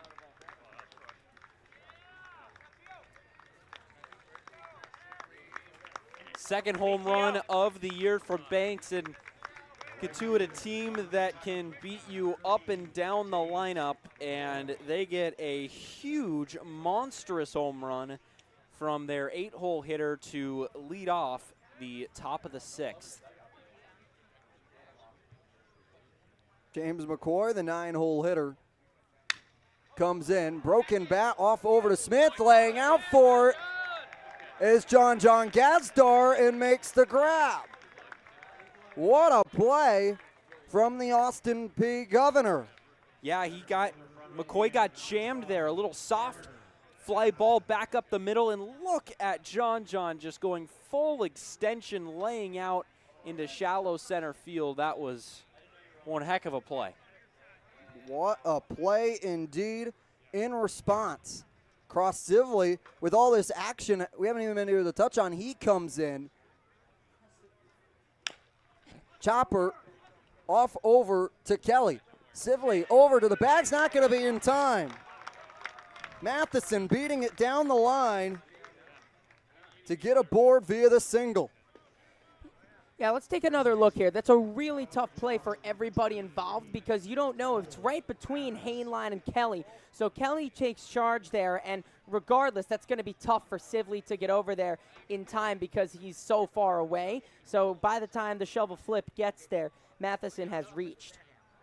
Yeah, and on those that you see the hitter beat the pitcher to the bag, normally your immediate thought goes to the pitcher was slow off the mound. No, Sibley was on it. He was running over to first immediately once he saw that ground ball to the right side of the infield, did exactly what he was supposed to do, just too fast is Matheson. Trying to take on the leadoff batter, and Matheson, who has great speed, is breaking ball away. Moves the count to 1-0 on Mathis.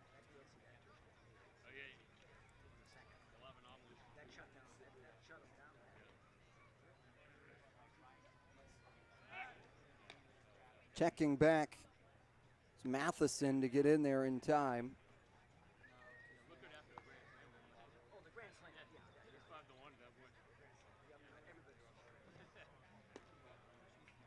Sibley will check back again.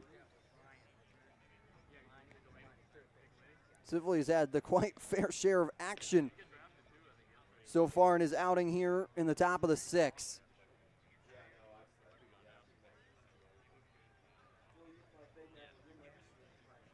1-0 out of the reach of Cam Smith. Turning around to, but retreating back is Matheson. Mathis gets a single of his own. Yeah, good piece of hitting. Again, hitting it where they ain't. That is Cotuit's MO. Wasn't hit particularly hard, but just found a hole in the defense. And now Cotuit with another scoring opportunity with the heart of the order due up. That's their 11th hit today. We're only in the top of the 6th.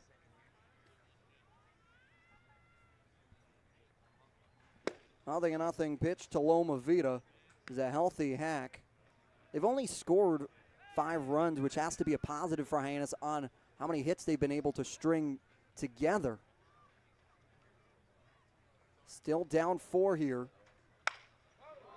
That one will be pulled into left field, dropping in front of Lipsy. Wheeling around third will be Matheson. Cutting it off will be Smith to have Mathis retreat back to second base. It's another single. Now 3 straight singles for the Kettleers. Again, soft contact finds open grass for the Kettleers. And there you see the smile from Loma Vida. A guy that's been so good for them this year and was able to dump that one into left field to give them a 5-run lead now. Loma Vida and Peebles platoon behind the plate, getting the designated hitter's role today. First pitch to Norris misses outside. And this lineup is so tough to pitch around, too, because now Norris comes up, who's already singled and doubled today. So multi-dimensional lineup. We saw Banks, the towering shot, and now they're getting it done by just moving them all station to station. That one in for strike to even the count at 1 apiece. If you're Cross City, you're a little happy, though. This has all come only so far has pitched 9 pitches so far, as it's a 1-2 count against Norris, as it's been attacking first pitches for these Cotuit Kettleers. I think that's got to be something in the scouting report, too. If they're all jumping on these first pitches, it's got to be something out of the hand on the first pitches that the department has been looking at. 1-2 breaking ball at 73 miles an hour. Moves it to a 1-2 count. Still only 1 retired. It was on the spectacular grab of Gazdar leaping out for it. How we have 1 out. Hyannis still looking for 2. Double play possibility is there. 1-2. Pulled foul over by Roberts in the coaching box. Trickles up over to the bullpen. And to answer Cameron's question in the YouTube live chat, we play 9-inning games on Cape Cod with the potential for an extra 10th inning where both teams start with a runner at second. But if that 10th inning exits with the 2 teams still tied, it becomes a tie. Yeah, stays a tie, and team would only get 1 point as it's a point metric system in the standings. So a win gives you 2, a loss gives you nothing. You get a point for a tie. Hyannis currently trailing Cotuit by 7 points. Swing and a miss, gets away from Donay. First base is occupied, so it can't be a drop third strike to allow Norris to advance to first base. However, on the wild pitch, Almavita is able to get over.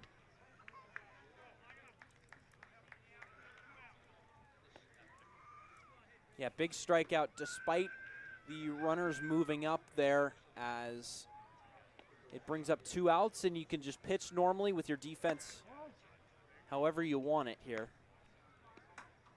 Pine looks at a ball.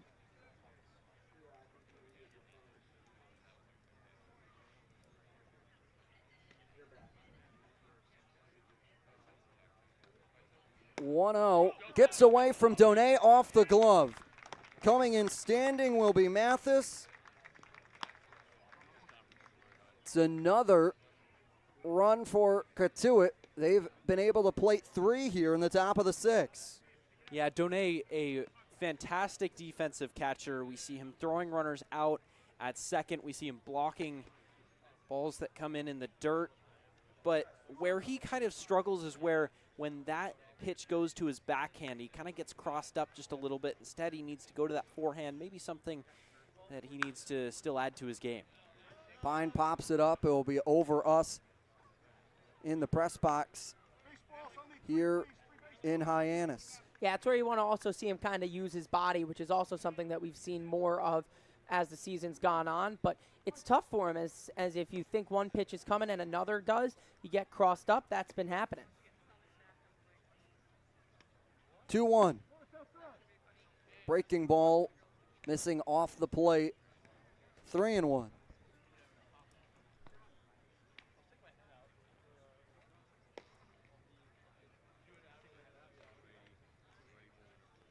Sibley working to try and find the final out of the top of the 6th.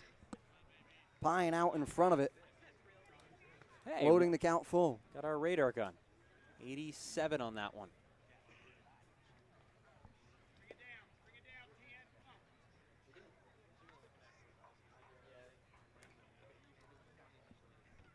Full count. Pine out in front of it, pulling to foul territory. Kelly trying to make the grab over the railing of the Cotuit Kettleers dugout, but falls too far inside the dugout for him to lean over. Yeah, nearly was able to reach over and make that play. Kelly covering a lot of ground. The foul ground here at McKeon Park is pretty sizable comparatively to other Cape League ballparks, but Kelly almost able to make that play. Payoff pitch into the glove of Zach Earhart's ranging glove. Cotuit gets 3 more in the top of the 6th. While Cape Cod Baseball League's going on, There's also the MLB draft going on. And for more, Bria's standing by with a special guest. Thanks, Jacob. We have a special guest here for a little bit of a quick Q&A between innings. This is Blake Buscemi from the Baseball Operations Department, but you might know him on Twitter as MLB Prospects Central. A couple thousand followers on there, so we had to get his opinions on the recent MLB draft. First off, do you have any surprises from that draft? Surprises? I mean, I'll go with our guy Ben Williamson. I mean, he went pick number 57 overall, the Mariners. We didn't expect him to go that high, but he had a great showing up here. So, yeah, definitely a surprise, but definitely deserving also.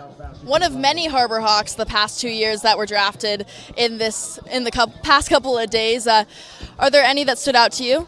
Yeah, I mean, Nolan Shanwell went number 11 to the Angels this year. I mean, he had a phenomenal year at Florida Atlantic. So, I mean, he's probably the biggest guy to watch out of all the Harbor guys that got drafted. And then finally, out of all the teams during this MLB draft, who do you think came out with the best results? My pick would be the Reds right now. I mean, they got two really good arms, from Rhett Latter and Ty Floyd. Then a couple prep guys, and Sammy Staffer and Cole Schoenwetter at the prep ranks. So, yeah, they're my pick right now, but we'll see what happens going forward. All right, thanks so much, Blake. And before we go back to you guys, just, all the viewers at home, go look at Twitter. Go follow MLB Prospects Central. My man Blake here. Thank you so much. All right, back to you guys in the booth.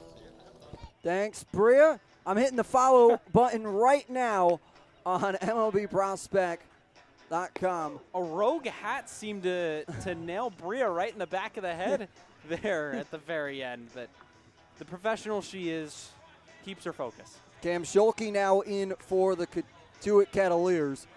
Saw him last time these two teams met back on the 7th.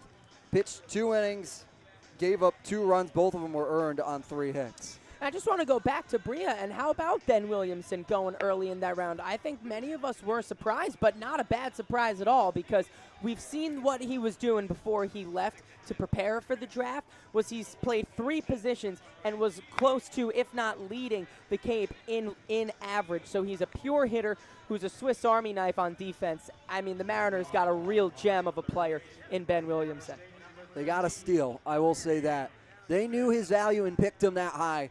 And it's a credit to him and his work ethic, and a credit to everything he's done to perform to be able to get to that point. And he was top 20 in the nation in average with William and Mary on the college season. If he can be doing that in the lower ranks, I don't think it's going to be too long before we see him in the big leagues. And he was the first Cape Cod Baseball League Player of the Week here because of his performance in the batter's box.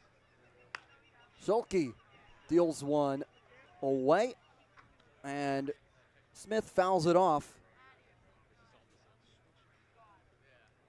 Yeah, Nolan Shanwell to the Angels in the first round, in the high first round. He was a great player for Hyannis last year. Up and down, a lot of Harbor Hawks. Mitch Jebb, high average guy for Hyannis last year, former Kettleer as well. Cotuit released him early in the season last year, and then Hyannis thought we could get something out of this guy, and boy, did they do that. 1-1, knots up Smith. They'll ask on the appeal. They say he did go around. First time we've been able to see the umpires today. Joseph Hilton behind home plate, Joseph LaBella at third base, and Scott Hart at first. Lined over to Petre. Slow grounder, fields and fires. 4-3 put out to get the first out of the bottom of the 6th.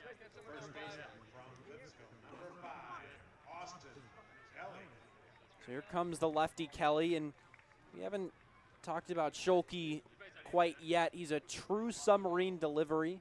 That's really, really tough on righties. A lot of old school submarine pitchers were brought in for the longest time as righty specialists, which means they would come in maybe for 1 or 2 batters if they are a right-handed submarine pitcher.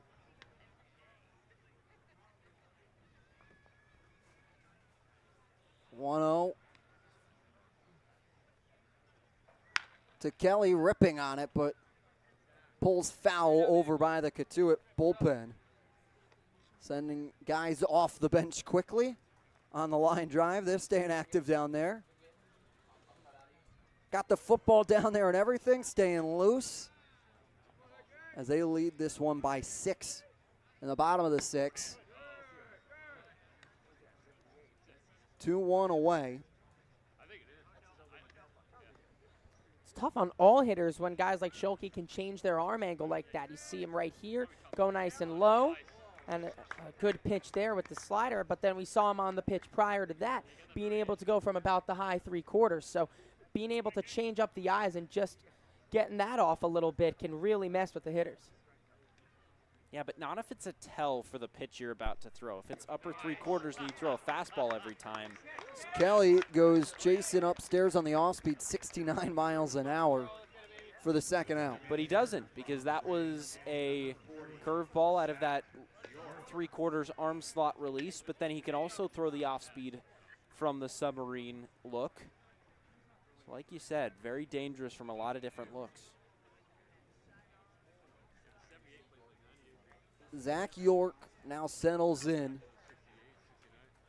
to face Schulke for the first time. Breaking ball off the plate, 1-0. And this is where it happened last night. It all got started on the comeback with 2 outs in the 6th, and then 6 runs proceeded to score on 3 home runs. That one's line to center field, coming in to chase is Matheson, laying out for it to make the grab. Cotuit preserves their 6-run lead. We're moving to the 7th inning here on the Harbor Hawks Baseball Network.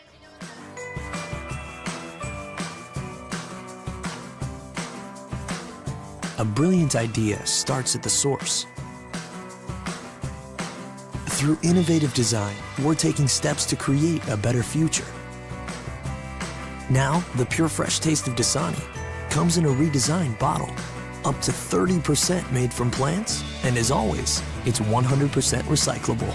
Plant bottle, designed to make a difference. This BBB seal is a badge of honor. It's a sign that this is a business you can trust.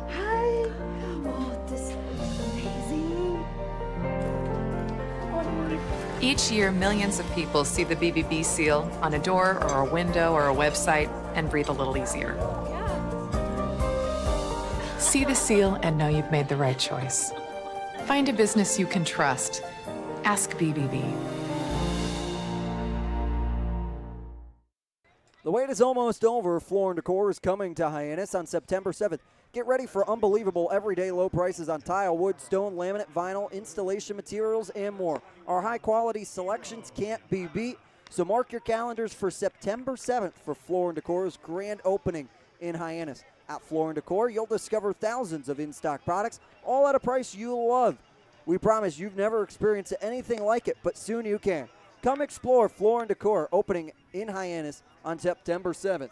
Now coming into the 7th will be Hiro Yamada. You heard Bria Losick talk about his friendship with Riku Nishida, and now he comes in to have it.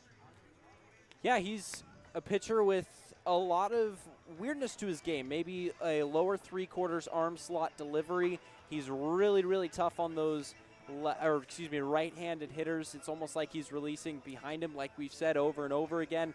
He hasn't had a ton of success this year, a 9 ERA, but a guy that maybe has gotten unlucky. He had a couple of soft contact hits against Orleans in that game, but a guy that certainly has a ton of talent coming from Mount Hood Community College. Yeah, he induces soft contact. That's what he's best at, and every stat here isn't really indicative of how he's performed. Inducing soft contact, he's been called for a balk 2 or 3 times as well, with a little bit of a hitch in the delivery, and it just shows that the stats don't tell everything. There is a bit of an eye test to go along with how pitchers perform too, and that speaks to Hiro because despite what the stats say, he has pitched well.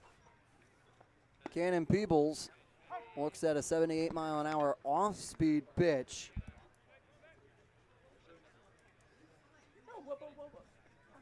As the 1-0 comes in for strike on Peebles. Yeah, 12 hits for Cotuit. These guys, we've said it all day long. They have such great bat control. They're able to find holes in the defense, and man, that has shown today. Just a really great team, really great system that manager Mike Roberts runs here at Cotuit year in and year out. They are really, really good. 2-1, lined, dropping in shallow left field. Lipsy picks it up. Unbelievable. To hold Peebles to a single. It's assembly line action for the Kettleers is what you can describe it. Every batter is contributing to this team in some way that allows them to get now their 13th hit for 7 runs. And what more are you supposed to do if you're Hero? Like, he beat him inside. He got the contact he wanted. It was just flipped out to left field, but unable to find a glove. He checks back. Peebles. Petre now into the box. Looks at a ball. All of Hyannis's team speaks very highly of a throw over to first to try and get Peebles before he even stepped off the base, but everybody on Hyannis talks very highly of Hero's character, and him and Jamie Arnold have formed quite a great friendship. You mentioned that in the upcoming episode of Inside the Nest. Yeah, they'll be out tomorrow. Was able to sit down with Jamie Arnold, and just that cultural relationship Arnold credited. He said, it's really cool to meet someone and talk to someone that comes from a different country, get his perspective on baseball and on just life in general. The two of them normally aren't too far away from each other if they're in the dugout together. 2-1. In for strike on Petre. Nice off-speed pitches there. You see the infield at double play depth. Corner, the middle infield squeezed together a little bit. Couple of steps in.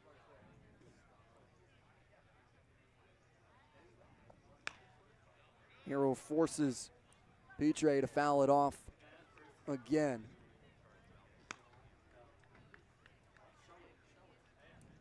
Staying at 2-2 count here.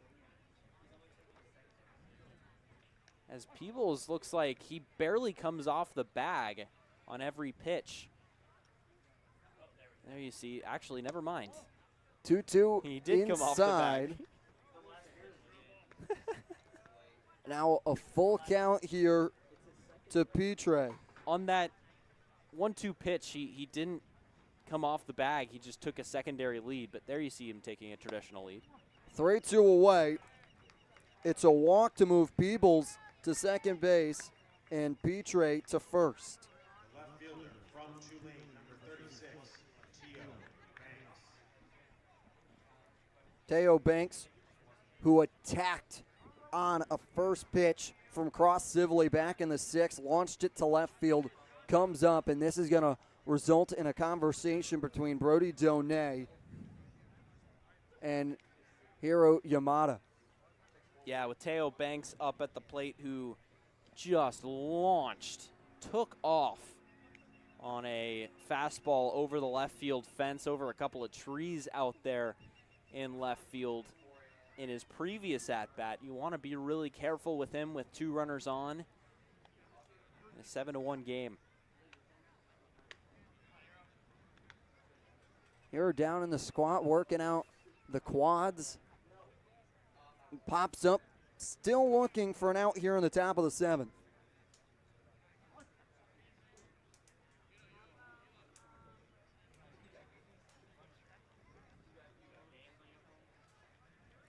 Nothing pitch to Banks, moves him to a knee swinging.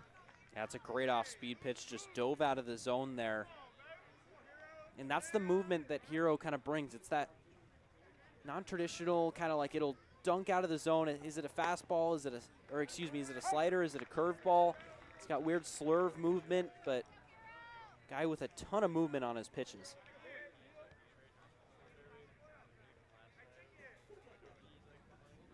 Oh, 2 from Yamada. Fouled back into the padding. Banks staying alive. And that's what they've done all day. They've battled. Every single at-bat has been so tough on these Hyannis pitchers. Mata so far has pitched 14 in this appearance. 0-2 lined over the leaping Cam Smith, trickling into left field, turning around third base, and scoring will be Peebles. Moving to second will be Petre, and it's a single for Teo Banks. And now the 14th hit for the Cotuit Kettleers. Austin Kelly getting some seeds over at first base, but man, Cotuit, we talk about Hyannis when it rains it pours with these hitters. Cotuit, it's almost the opposite. They have runners on every single inning. They get 1 or 2 runs every inning, and they are able to just keep the gas pedal on. Feels like 1-0 now to McCoy. Pitch in for strike, even to count at 1 apiece.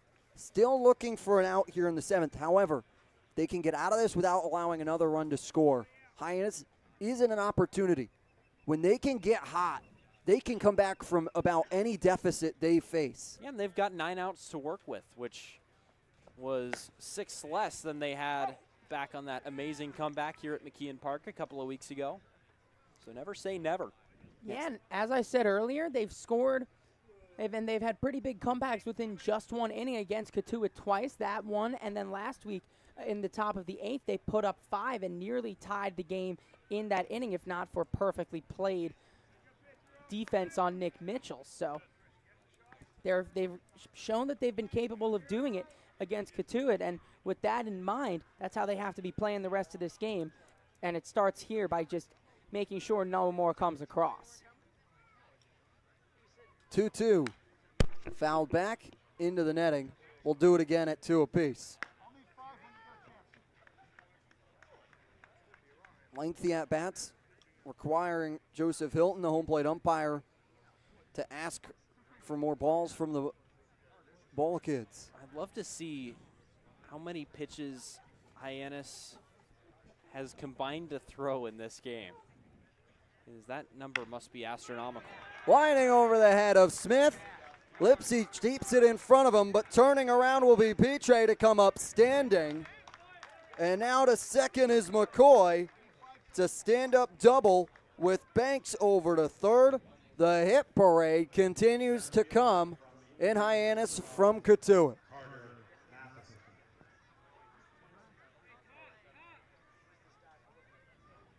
And now you bring up the top of the order here for Cotuit.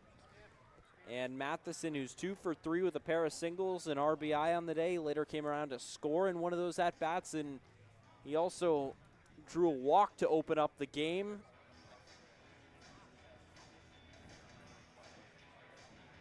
And now it looks like we're going to have a mound visit from pitching coach Eric Lexus. Yeah, they want to be diligent with Carter Matheson coming up to the plate, because you want to be careful, because this is the top of the lineup. And Lexus having a lengthy conversation with Hiro Yamada on the bump, with Brody Donay tagging along.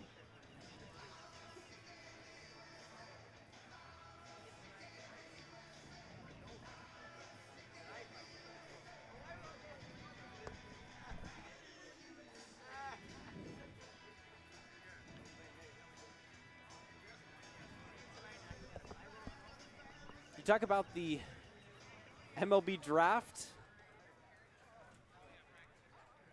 and all the players in the Cape that went in the last couple of days. The stats for the Cape are crazy. Of course, Paul Skeens going first overall is an alumni of the Cape.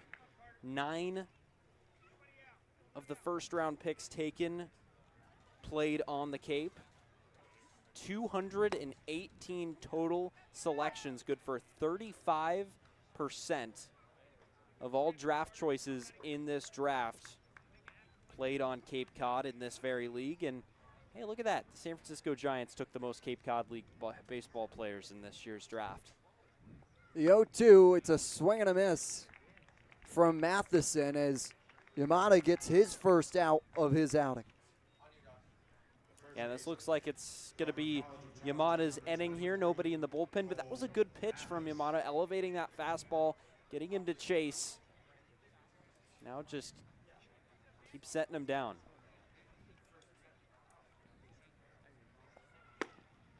Cole Mathis out in front of the 77-mile-an-hour off-speed pitch from Yamada. Yeah, whatever Coach Luxus was saying to him is obviously working now because you get that confidence pumped back into Hero, and then he can just deal like this. 0-1 misses low. 1-1 the count. He hasn't exactly gotten a lot of the luck to go his way today. There's a lot of soft contact has allowed him to get to this point. That one's blooped into right field and will drop over the head of Earhart. Able to score will be Banks. Holding at third will be McCoy. And Mathis on with another single for Cotuit. Good job by Earhart to get over to cut that one off before it split the gap. But ultimately another good piece of hitting from Mathis, and we sound like broken records at this point. Cotuit can hit. 16 hits on 10 runs. That one lined right through the gap between Hainline and Kelly. McCoy comes in to score. Mathis moves over to second base, and Loma Vida with another single. And it is 11-1 Cotuit now. And starting to unravel here for Hyannis.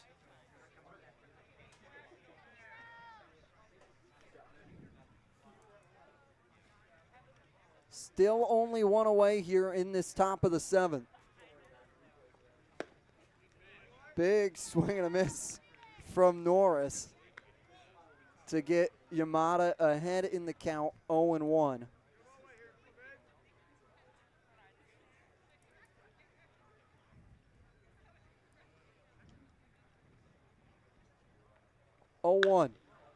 Popped up into left field.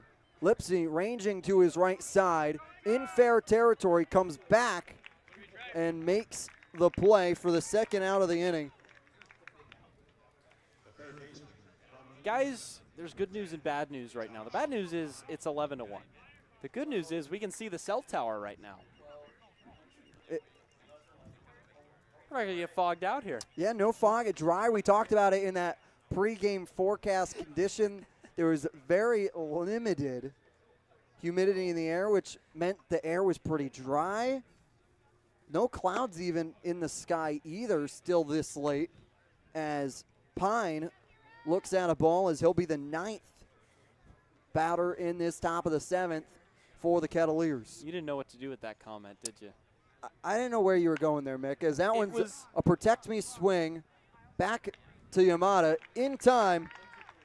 I was just pointing out a fact. Pointing out a fact, indeed. It will be 4 runs for Cotuit in the top of the 7th. They lead 11-1. We're going to the bottom 7th. It's time to stretch here at McKeon Park. That chip on the shoulder, that started at a very, very young age. People's expectations are, they're cool, they're fun, but mine are bigger.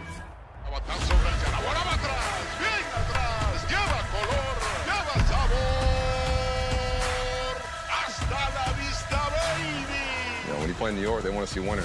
It doesn't matter if it's a Monday or a Friday or a Saturday. You got to come with it, or those fans will let you know.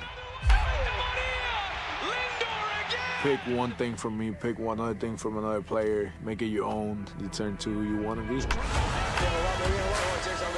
What motivates me is the unknown. You know, how good can I be? You get away from the lights, get away from the camera.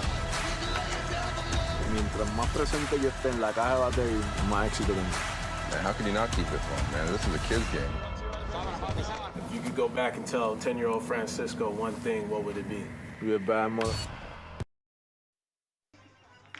Welcome back to McKeon Park. Cotuit leading 11-1. Let's take a look at the upcoming schedule for Hyannis. It's a makeup game from the 4th of July tomorrow to conclude this 3-game homestand here at McKeon Park.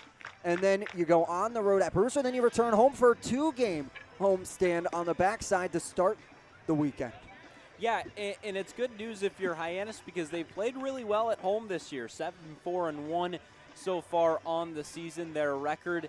And, you know, you expect that to go to 7-5-1 after tonight. But for the most part, against teams that are beatable, that you have beaten, YD, Chatham, Bourne, all teams that you've had success against if you're Hyannis. You're getting all of them in a row coming to McKeon Park, so the Hawks can still stay hot despite being down big right now.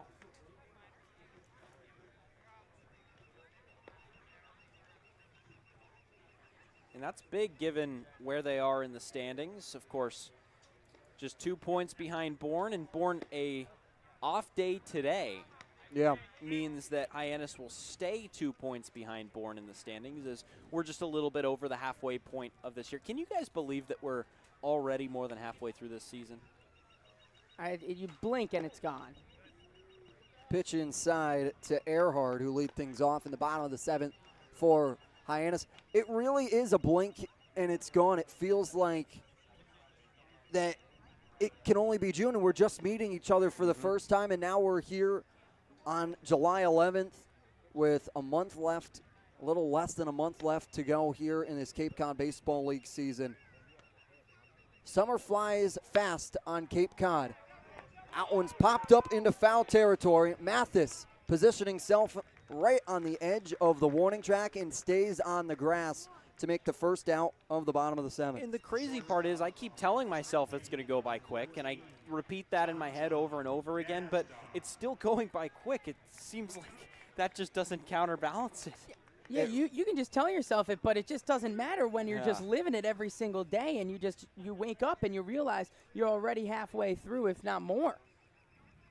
Gazdar now into the box to look at an 87-mile-an-hour pitch from Schulke. Already starting talking about college football. Wow. Around the league at Notre Dame as that one's fouled up over and away. At a meeting today this morning about football and coverage and how it all's going to work out. So it is quickly approaching. I'm ready for football season. It's going to be a lot of fun. Once the MLB season kind of meets football season, the weather starts to get cold. You start to see night baseball games get darker and darker and later into the night. Gazdar goes down swinging and missing for the second out. It's a fun time of year. It gets to be a fun time when you get to have a lot of the major leagues running at the same time, so you can also toss in, especially when you get into playoff baseball, you get to start a hockey season, and then a little bit of the NBA starts flirting in there as well. Don't forget the English Premier League, guys. That kicks up in middle August as well. The 1-0 upstairs on Hainline. The Women's World Cup coming up? Yes. Oh, yeah. Oh, yeah. Swing and a miss from Hainline, 1-1. All the way out of New Zealand.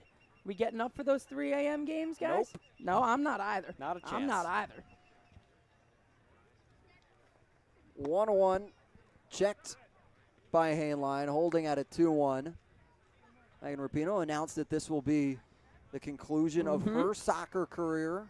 And what a career it was, too. 2-1, Hainline on his knees. Pine firing across the diamond in time for the 5-3 putout.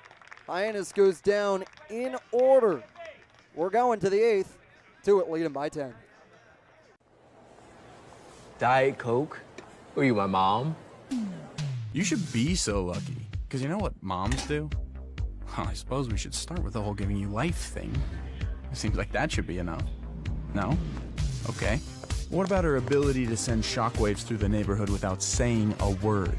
Or whip up a ridiculous handmade costume that you forgot to tell her about. Not to make you happy, but because she had a reputation to uphold. She invented rideshare, called it carpool, and did it for free. She didn't need those dating apps either. You copied her jeans, her spin, her shoes, her scrunchie, and whether you realize it or not, her music. Why not? Oh, and she can win any argument in 4 words. Because I said so. Everything you're trying to do, she's already done it, did it better, and she did it with a Diet Coke in her hand. So, drink what your mama gave you. Walking me back to McKeon Park, fans sticking around here as a great showing for Children's Day here at McKeon Park. Face painting, plenty of games, an inflatable baseball game out. Kids sticking around trying to see if they can work out and get a foul ball from either team still as the chase is on tonight. Did you guys see that blow-up thing Yes. out behind the press box? It was like a big bouncy house, except you took a bat and tried to line a ball in there. I took a few cuts on that You thing. took a few cuts? I Okay, did. I wanted to go Were you out there, but I successful, never- Michael? I actually was successful. I didn't get any through the numbered and the scored holes because they've got 40, they've got 60, they've got 10 and 20. But I was giving it a few good cuts, and I was happy with my contact. And hey, that's all I can be is happy with the contact. Can't get the results every time though. No. You can't always get the ones that you want. They had a wiffle ball bat, and then they had, I don't even know how to describe it. It was a bat-like thing and something, I don't know what. It was maybe styrofoam, I don't know, was wrapped around it. And when I used that gave me a little bit of extra power on it too. So when I got the hands around, I was really feeling good. Might need TrackMan on your swing over there, I do, Michael. I'd love it. Speaking of TrackMan and registering how fast you throw, I went to a Red Sox game in the last couple of days on the off day. They had one of those things where you register how fast you throw. I touched 70. Whoa. Did you stretch beforehand? Not really. That's good. Now that's Yeah. really good. I was very lucky not to lose my rotator cuff. So if you're stretched out, warmed up, probably getting up to 74, 75, right? Yeah, let's say 80. Sure. Let's say 80. I'll That's give you a it. generous No. round. I'll just round. I'll just pick up and take 80. I thought I was being generous with saying 75. Oh, Yamada on the 3-0 comes inside on Peebles. He works a walk to go down to first base. As the round up and take 80. That one tried to round up and get to 80 as well, around 78 miles an hour on that pitch. Gets Peebles to first base. Hiro Yamada back out for another inning of work. That one's fouled directly behind us as Petre attacking the first pitch, 0-1. Mickey Doolittle has been to a lot of MLB ballparks. You did the tour of all around California on your gap year as that one goes in for strike, 0-2. Yeah. No, I've seen all California ones. I've seen Houston, Minute Maid, all the Missouri ones. There's 2. 0-2, lined over to Gazdar. Flips to Hainline. They turn 2. It's a double play. Their 11th of the year to get the first 2 outs here in the top of the 8th. Nicely done there. Perfect footing there from Gazdar. Just able to flip that one over to Hainline at second, who had a perfect relay over to Kelly at first. And that's nicely done right there from everybody. So how many have you been to now, Mickey, with Fenway included now? I have been to 16 now. Oh, wow, it's got me beat. Okay. That one 16. misses away on Teo Banks, who has come around to score 3 times. Soon to be 17 once I get down to Citi Field. Okay. Whoa. Have you been to Yankee Stadium? Yes, You have? yes. I was there for opening day. Oh, that's right. That's right. My heart was broken. Mm-hmm. Pitch in on for Banks as a strike. How many are you at, Jacob? Oh, I don't know a number, but it's a decent amount. I would have to say probably 6 or so. Okay. I just recently, as the 1-1's popped up into left field, Lipsy's under it. He makes the grab to end the top of the 8th. You'll get my answer when we come back. We're going into the bottom of the 8th here on the Harbor Hawks Baseball Network. Diet Coke? Were you my mom? You should be so lucky. Because you know what moms do? Well, I suppose we should start with the whole giving you life thing. It seems like that should be enough. No? Okay. What about her ability to send shockwaves through the neighborhood without saying a word? Or whip up a ridiculous handmade costume that you forgot to tell her about? Not to make you happy, but because she had a reputation to uphold. She invented rideshare, called it carpool, and did it for free. She didn't need those dating apps either. You copied her jeans, her spin, her shoes, her scrunchie, and whether you realize it or not, her music. Why not? Oh, and she can win any argument in 4 words. Because I said so. Everything you're trying to do, she's already done it, did it better, and she did it with a Diet Coke in her hand. So, drink what your mama gave you.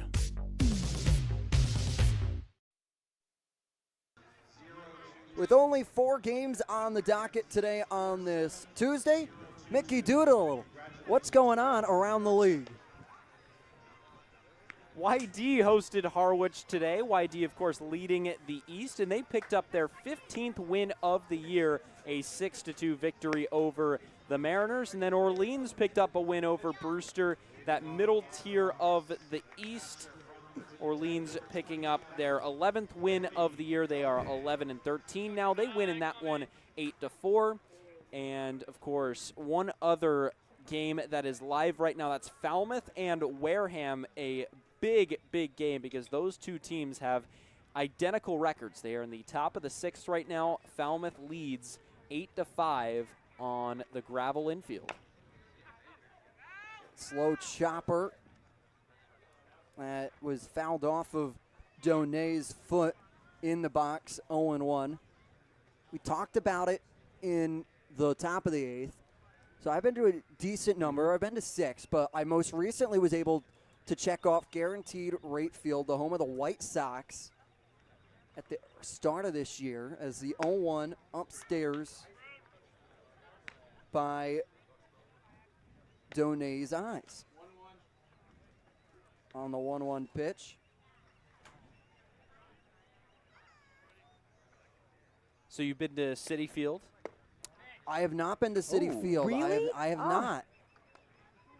There was an opportunity to, but I have not been able to get there as Donay holds out 2-1. Last time you were at Yankee Stadium? Last time I was at Yankee Stadium. My mom's texting me, so she might know when the last time was, as that one's lined between Pine and Norse for Brody Donay to be able to work on with the hit as he stays hot and now moving his streak to 9 games at home with a hit. Longest home hitting streak in the league right now. Good for him. A little soft line drive to the left side. Yeah, so I was told it's 7 from my mom. I can't. The last time I was at Yankee Stadium, it's got to be a little bit ago. Really? Okay. Yeah. Sadly, because when you work in summer baseball, it's hard to find time. Yeah. As the 0-0 pitch misses to Lipsy for a 1-0. So, and then I'm not in the metropolitan area, in the tri-state area for school. So I've been to Wrigley. I've been to Guaranteed Rate up in Chicago. But not as much as I would like to be. I would like to get down to the metro area to get to a couple more Yankees games, as that one's fouled away by Lipsy at a 1-1 count. Yeah, I made sure to find myself at a few before coming up here and before I go back to school. I made it to 3 or 4 right before I came, and I'll be finding myself. The Yanks and the Sox will be playing in the time before I go back to school. 1-1, breaking ball at 73 from Schulke. In for strike on Lipsy. What do you think of Guaranteed Rate? I loved it. Really? I loved it. I thought it was a great experience. Towards the bottom for me. Towards the bottom. No. That one misses away, 2-2, even in the count to Trey Lipsy. What? I find it amazing that they have built a park this new and it still has as many blind spots as it does. Oh. I just thought it was very. It was just there was nothing too special about it. I think the atmosphere gets really, really good. I didn't experience it. Just watching it on TV, I was at a random game in the middle of July, but looking at it on TV, it looks like a Yes. really fun atmosphere in the Yes. playoffs, or the Mark Burley perfect game. 3-2. That one off the dirt. Lipsy works a walk, moving Donay over to second base. Still nobody retired here for Cotuit. But yeah, I loved Guaranteed Rate Field. Mind you, I was given an amazing access there through a program at Notre Dame, so maybe I'm a little biased Could towards be. it, but the energy was there. They were playing Houston when I went, and the energy was up.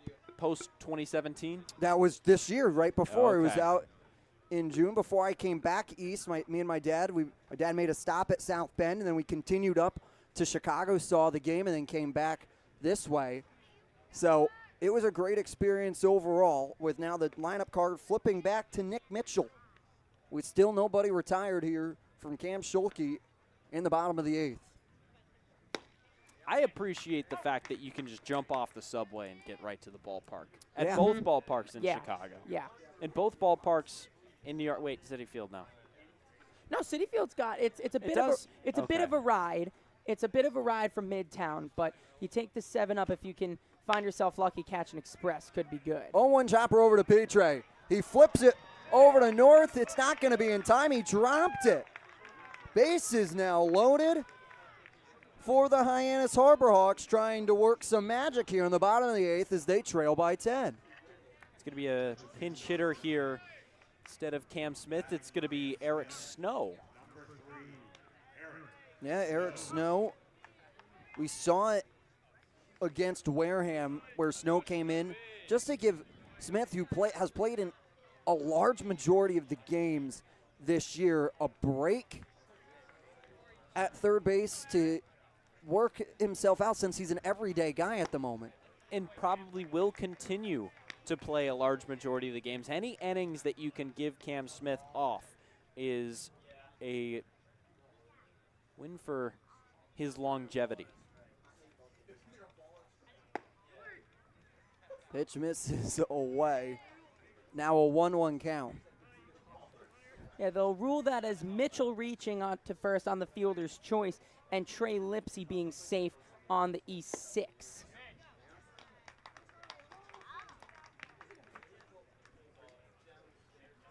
One, two. Off and away from Eric Snow.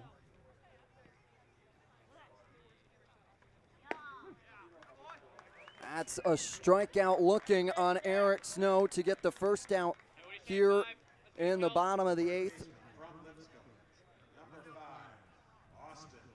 That'll bring up a dangerous hitter in Austin Kelly, a guy that we've seen have a lot of gap-to-gap power this year, but man, in batting practice, he was sending moonshots over that right field wall. Nailed the scoreboard a couple of times. He fouls that one back into the netting, and I was able to catch up with him pregame. And Hayden Frank started the game also from Lipscomb, and I was asking him about what he thought was really good about Hayden Frank, and he gave me a very detailed response. And I said, in fall ball, you guys do inter squads. How'd you fare against Hayden Frank? Gave me a little smirk. Gave me a little smirk. He's like, ask him about it. I gave him a nice double up the gap for him. Sent it right back. That one's in for strike on Kelly, so owns that battle within the 2. I think it's interesting how he still plays first despite Frank throwing. I think it says a lot about his defensive ability that. As it's a swing and a miss from Kelly, he goes down swinging. It speaks a lot to his ability at first, that even though it could be a pitcher-catcher battery duo who have seen each other before, that still they want to stick with him at first the majority of the time. It's very interesting. Able to give some off days to York over at first base, as well as Lane. Now that brings up York, the designated hitter. For strike, he has bases loaded, 2 out here in the bottom of the 8th. This was the inning they did damage and tried to come back against Cotuit when they played them at Lowell Park. They were able to score 5 in that 8th inning for them to fall 8-6 to the Kettleers. And this is a tightrope act by Cotuit to get out of this inning very quietly because the score is what it is. But bases loaded, nobody out, 2 straight strikeouts, and now a strike away from getting out of it. That one's fouled away by the dugout of Cotuit.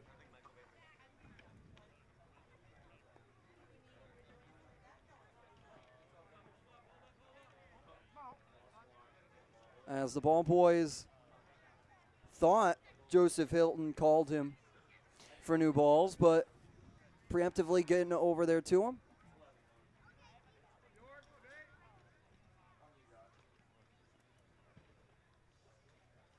One, two. York, chopper. Schulke underhands it and tosses it to Mathis. After allowing the first 3 batters to get aboard, Hyannis leaves them loaded. They're leading by 10. We're going to the 9th.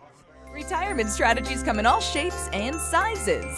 One strategy does not fit all when it comes to reaching your retirement goals. And considering all your options may be, well, more than you want to think about. So whether you're looking to retire or already living in retirement, you need a strategy tailor-made for you. Fairway Financial can create a personal retirement strategy just for you, designed to take care of you and your loved ones. Call us today at 508-398-3337.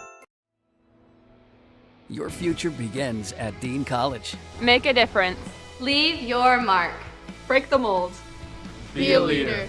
Achieve unimagined heights. Believe in yourself. Make lifelong friends. This is your time. Your place. Your home. Your Dean. It all starts here at Dean College.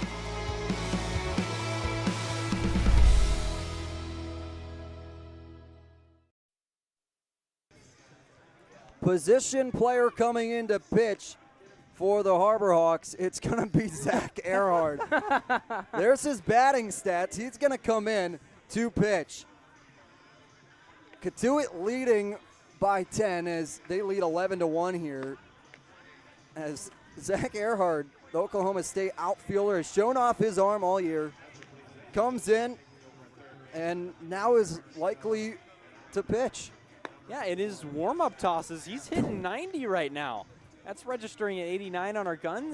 We mentioned time and time again that it comes through a little bit soft. This guy is pumping some gas towards home plate right now. And he has like a nice little windup too. I wonder if he's done this before. This is gonna be interesting to see the way he can deal with the batters. I'd be willing to bet at this level he definitely has pitched before. Yeah. If you're good enough to make it to the Big 12 and play at a high level there, these are some great athletes that you see come out here to the Cape that dominated in high school. There's a reason we don't read off people's high school stats, because everybody hit 600 in high school and probably pitched 2 and had a sub-1 ERA. He was drafted by the Boston Red Sox in the 13th round of the 2021 MLB draft by the Boston Red Sox. As Will Taylor will take over Earhart's position in right field. But according to Oklahoma State, he never pitched for them this collegiate season, so he's getting a high school pitcher, now comes into the Cape, maybe a high school pitcher, and he gets ready. Taylor stretching out as he comes in for the first time today to take over his teammate's spot in right.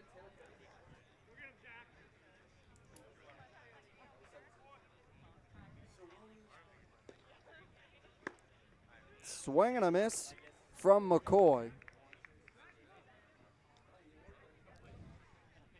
Looks like Will Taylor might be wearing 17 out there in right field. So another swing and a miss from McCoy. Earhart's ahead in the count, 0-2.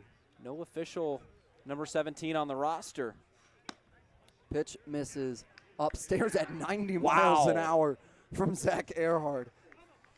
He's showing and going right now. He's working quick. He's got that quick delivery to home plate. Yeah. Ooh, nice tight breaking ball right That's what I was wondering next. He's been pumping the heat, and I was wondering to see if he would put one in. And that had some good movement on it. He's working that pitch clock as that one misses upstairs. 3-2, full count.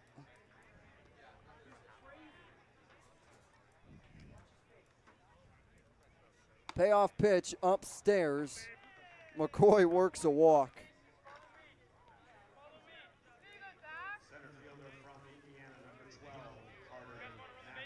Now Carter Matheson flips the lineup back over.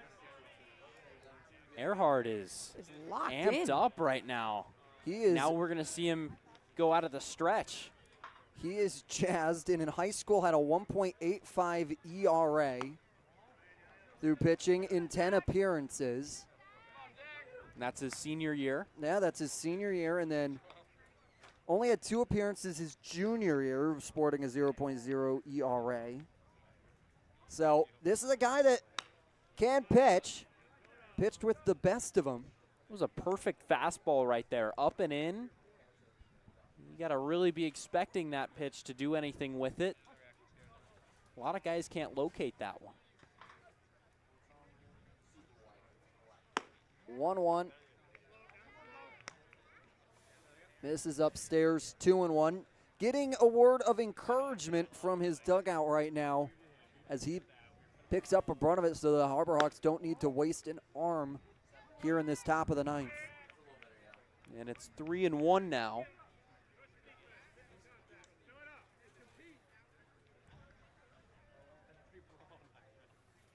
A 3-1 delivery. Runs inside. It's another walk. As McCoy now moves over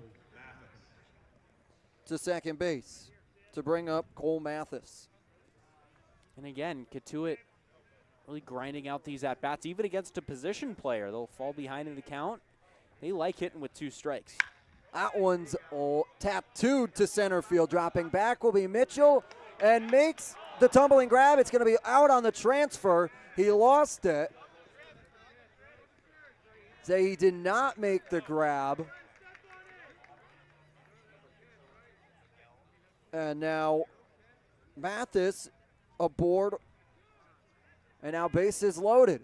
Mitchell gave it a great look, but just bobbled it out. And Coach Eric Beatty's going to ask for an explanation here, as that was a really weird play. Mitchell was stretching and turning around, almost looking over the wrong shoulder there, but he disagrees with this call. He thinks he got it on the transfer, but we'll see what they rule. We'll take a look at it again here to see if we can see it, as Eric Beatty will get it enough to have Joseph Labella call in the rest of his umpiring crew to have a conversation, as now this is the one. As Grant McNew, our producer, struggling back there right now, but they are still out there discussing.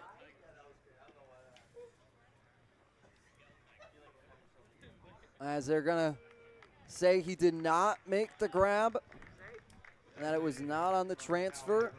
Bases loaded here now. Earhart right back on the rubber, though. He's ready to go.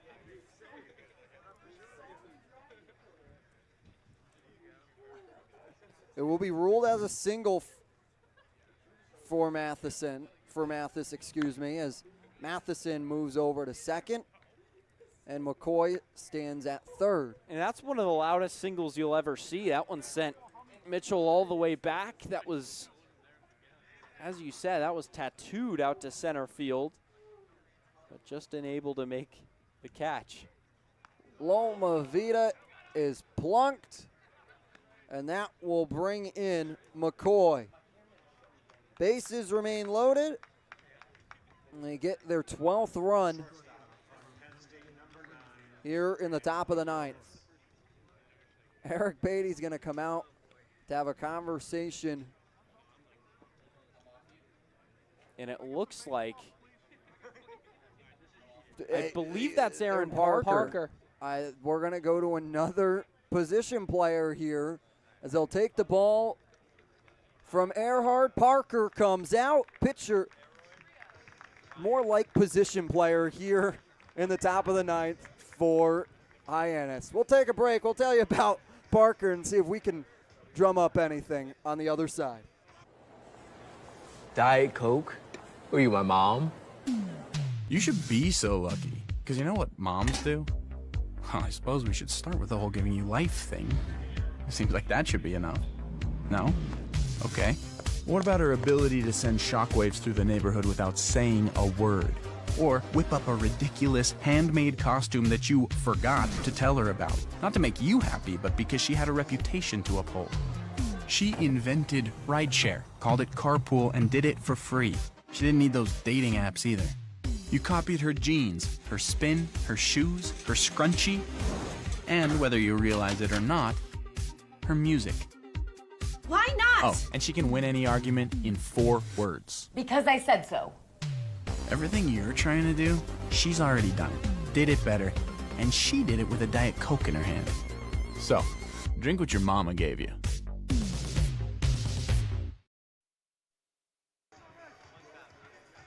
Aaron Parker back out, but Grant McNew's going to try again, and he gets it this time. Our production team really diligent on trying to make sure that they see it. See, he has it there, but then loses it as he tumbles to the ground.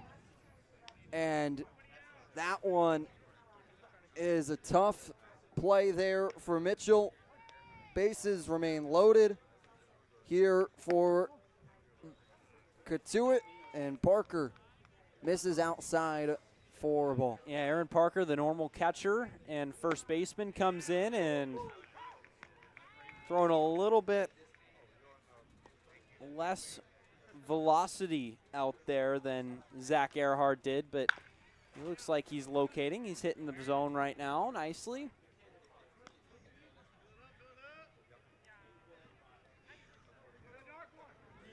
And Aaron Parker's uncle is actually in attendance today. Yeah, Uncle Billy. Uncle Billy. That one is lined, and it'll be a fair ball into left field. Lepsy will field it off the wall, scoring Matheson, as Mathis will come in, and Loma Vita will come in as well.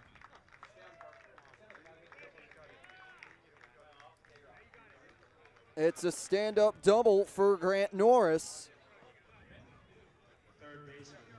bringing in 3. Yeah, they just lined that one down the left field line. And now it is 15-1 Cotuit. But looks like Parker's got that Craig Kimbrell start to his stretch. Popped up to right field. Taylor on the track makes the grab. Tagging up and moving to third on the sacrifice will be Norris after the first out is retired here in the top of the ninth. Parker still hasn't given up an earned run right now. He's got an ERA. Parker working with a runner at third and 1 retired. Pitch low.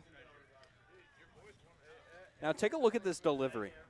Yep, he's got the Craig Kimbrell right there. He sets all the way down to the belt, below the belt, and then delivers that one in. Radar gun not working, but I would guess he's in the low 80s to high 70s right now. You could definitely tell there's a bit of inspiration, as the Kimbrell look is very distinct.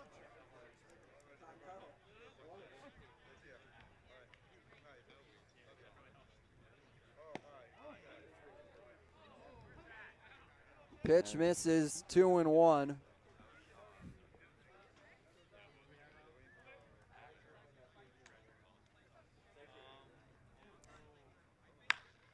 That one into the gap in right center field. Chasing for it is Mitchell. Coming in to score will be Norris. Coming into second, sliding, will be Peebles for a double. Now a 5th run here in the top of the 9th for Cotuit. It's 16-1. Yeah, and the hit parade continues here against Aaron Parker. Now their 20th hit of the day, Cotuit has. To go along with only not scoring in 3 of the 9 innings here. So 6 innings, they've scratched at least one across. High chopper, up over to the Gazdar behind second base. It's a 6-3 put out for the second out. On the move was Peebles. He advances to third.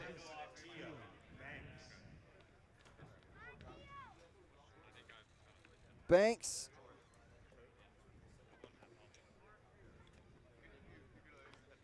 Aaron Parker, we mentioned his uncle being in attendance today, Uncle Billy, but Uncle Billy was watching him get interviewed by Brielasic the other day. Had the biggest smile on his face. I know. He was shouting words of encouragement like he was playing. 1-0. Popped up and out of play, 1-1. And Uncle Billy actually works at SNY New York. Yes. As a pregame and postgame host for the New York Rangers and the New York Knicks. 1-1. Misses away, 2-1. He actually won a New York Emmy Award. Yes.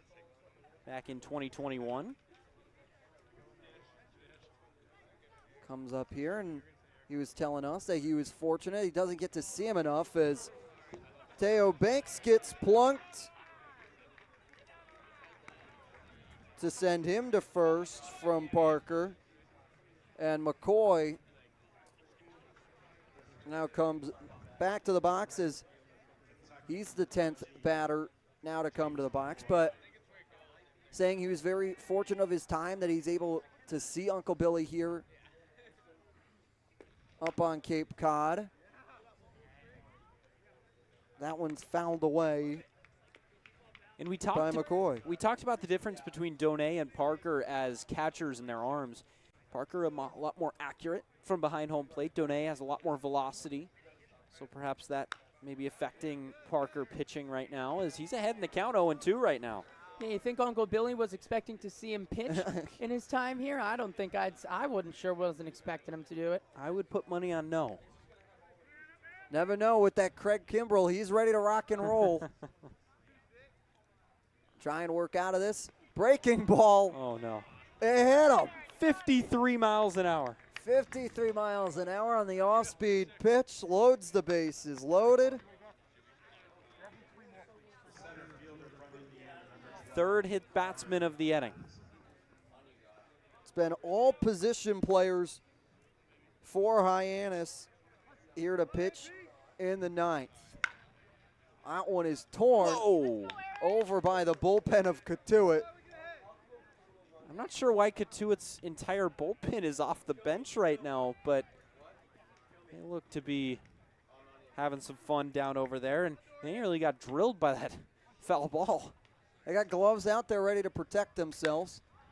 Popped up into shallow left field, dropping back in time will be Snow to make the grab to end the top of the 9th. Hyannis tries to respond for 15 as we go to the bottom of the 9th.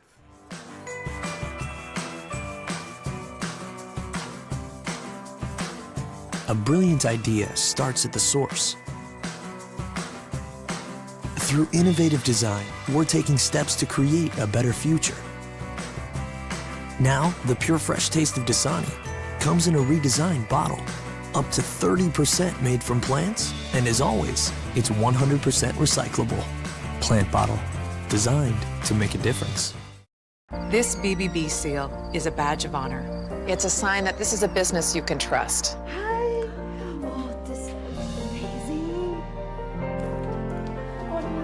Each year, millions of people see the BBB seal on a door or a window or a website and breathe a little easier. See the seal and know you've made the right choice. Find a business you can trust. Ask BBB.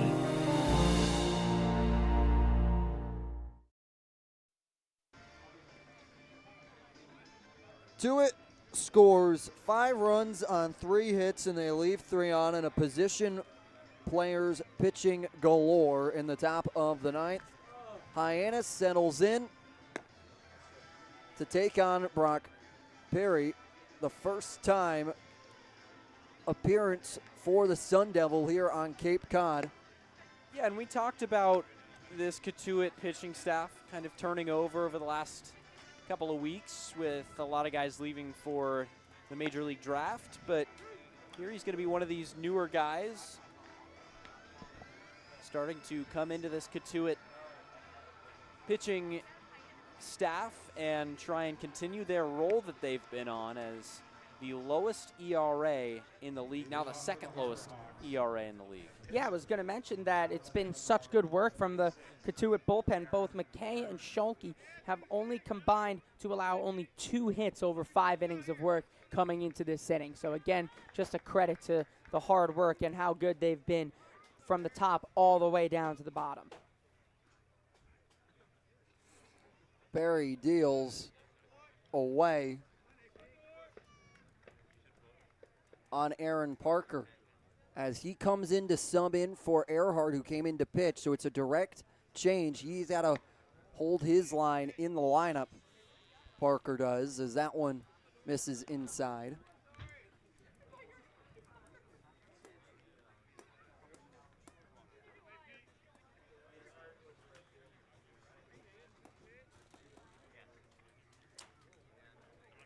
So now a meeting with Peebles to come out to Perry to have a conversation about signs for the first time.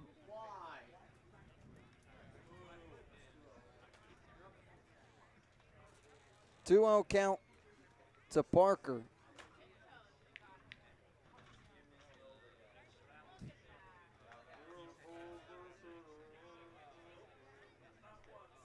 Two-0. Lined over the head and dunked in shallow right field by Hein Petre. Gets Aaron Parker on via the single, showing life here in the bottom of the 9th to try and route a comeback of sorts. Yeah, as Yogi Berra said, it ain't over till it's over. So Parker getting us started nicely, and that brings up Gazdar. John Gazdar, 0 for 3 on the day so far.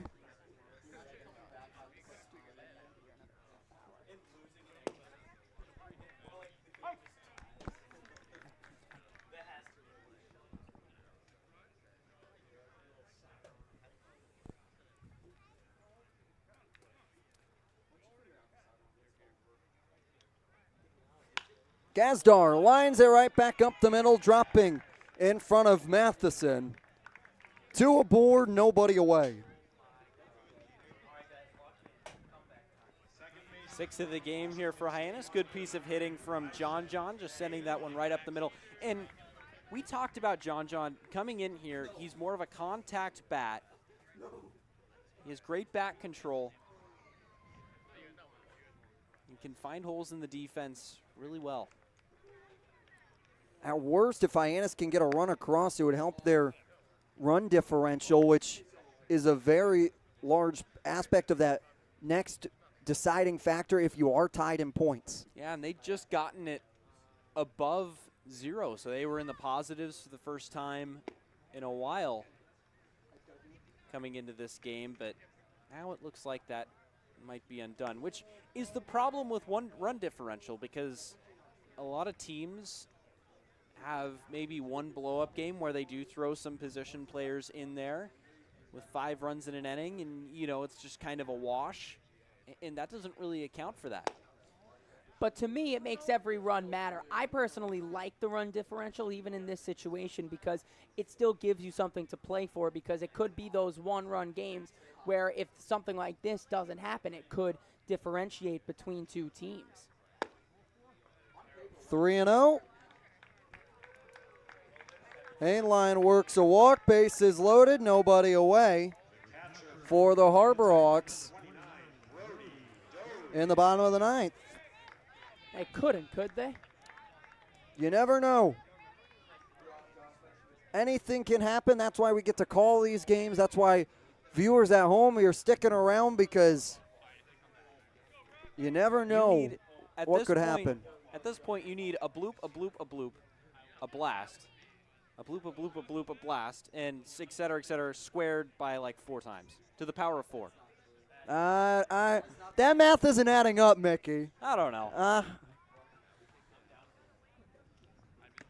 Donay foul tips it off of Peebles. You need. They would need a lot. Oh, you'd need 4 grand slams at this point.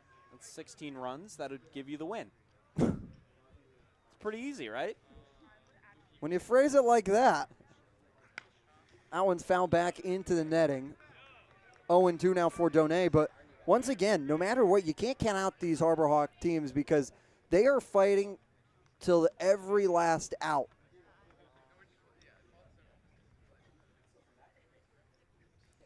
The 0-2, Donay fouled it into the net by the Cotuit dugout. It's just so much different when you see guys just taking lackadaisical at bats, but we've seen 2 bits of hard contact and then a 4-pitch walk from Hainline, and we're seeing full cuts here from Donay. Cotuit will host Harwich tomorrow at Lowell Park. Donay fouls it back again to keep his at-bat alive.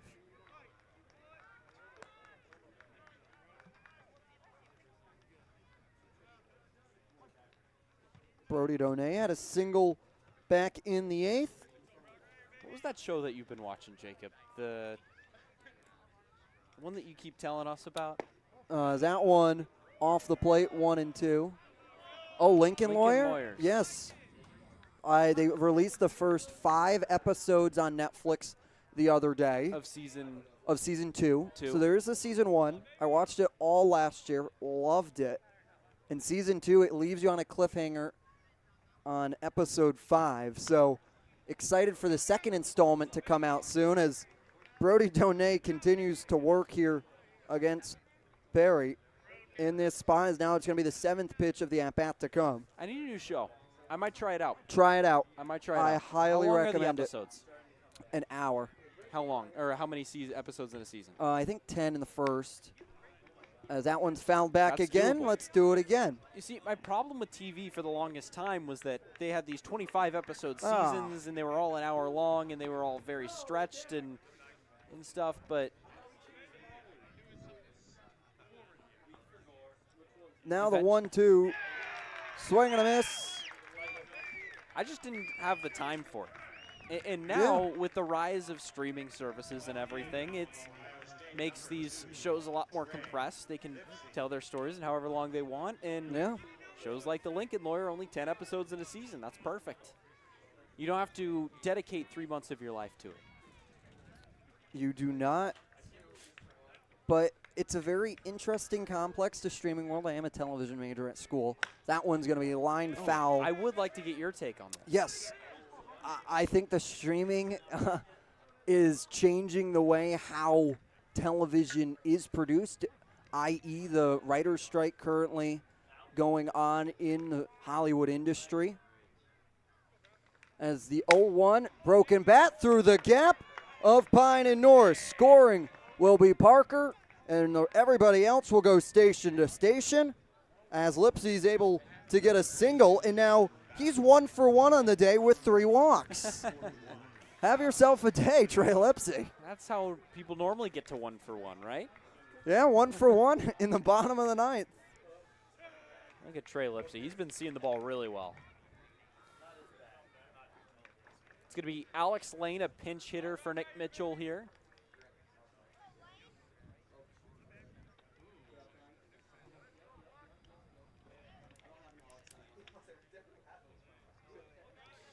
Anyway, continue. Yeah. It's a big swing and a miss from Lane. Hyannis able to get one off of that single, but I think it's a very interesting world because it's almost a different dynamic from the traditional television like you talk about. I'm also currently watching or really getting caught up on Seinfeld, which is also on Netflix, which is like the old model of television, which is 24 episodes that you had to have. You had your seasons. It was a weekly show. That one misses low, 1-1 the count to Lane. So it's a very different model between streaming and linear television, whether it's on a network or not, and how it works out. Because networks would order X amount of episodes in a season. Correct. While here it's like, okay, tell whatever story you want and how big of bites you want.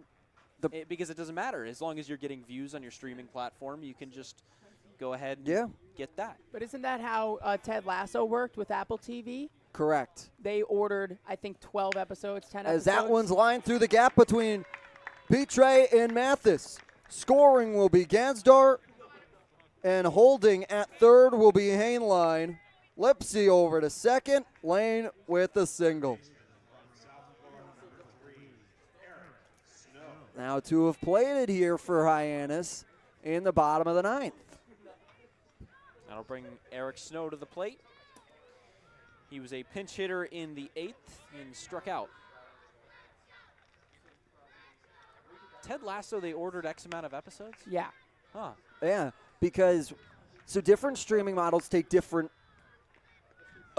attires or different ways or strategies, approaches of how they want to do it. So some ask for a number of episodes that they want, and then others ask for just you to tell your story and how many episodes you need it, or whether it's going to be a 2-episode thing or a 3-episode, all matters. Yeah, and you can tell that by if there were filler episodes, and there were normally 1 or 2 filler episodes in Ted Lasso, and that tells you they wouldn't have needed those if they knew that they needed to tell their story in about 10 episodes, but Apple TV ordered 12. Or if they had 2 filler episodes in 10 seasons and they only had to do 8, they would have just gotten 8.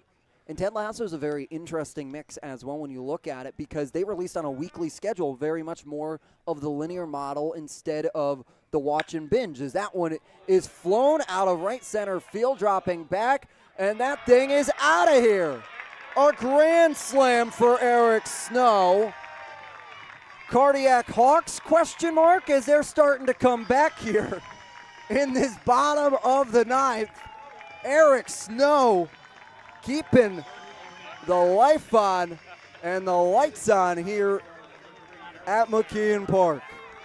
That was not a cheap one. That was out to where Cam Smith hit his home run yesterday, out to right center field to the opposite field. That was a great piece of hitting from Eric Snow. That's not really where you are trying to hit a home run, so he wasn't trying to hit a home run. He was just trying to put a solid swing on it, hit it hard, and that's exactly what he did. It just happened to go over the fence.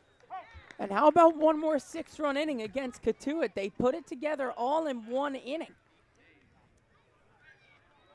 They find a way, and this has been Cotuit's biggest Achilles heel, as that one fouled into the netting by Kelly, as just the hits start to stack onto each other for Cotuit at times. This time they have a sizable lead where it doesn't feel like it can hurt you, but it's within striking distance.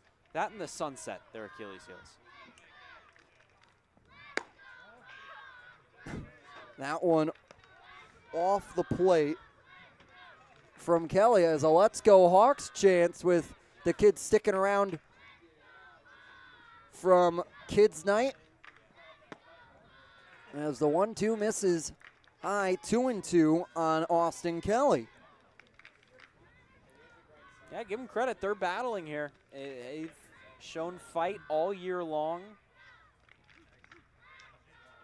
As the bullpen is out there participating in the Let's Go Hawks chant. Staying loose down the line. See if they might ever need to be called upon if this was to ever get to the top of the 10th. It would require a lot of heroics. Still looking for 2 out, Cotuit is. This might be the second. Off to his left side is Matheson. He positions under it for the second out, and Hyannis is down to their last out here in the Battle of Barnstable. But now they've brought 9 hitters to the plate in the 9th, and you got to give them credit, as here you see the Eric Snow home run. Is that one looks like a fastball away that he just drove the other way. That's exactly what you're taught to do with that pitch, and he just snuck it over that right center field wall. Now Zach York, the 9th batter for Hyannis here, comes up with the Let's Go Hawks chant only getting louder. Off the mask of Peebles. 0-2, York's behind.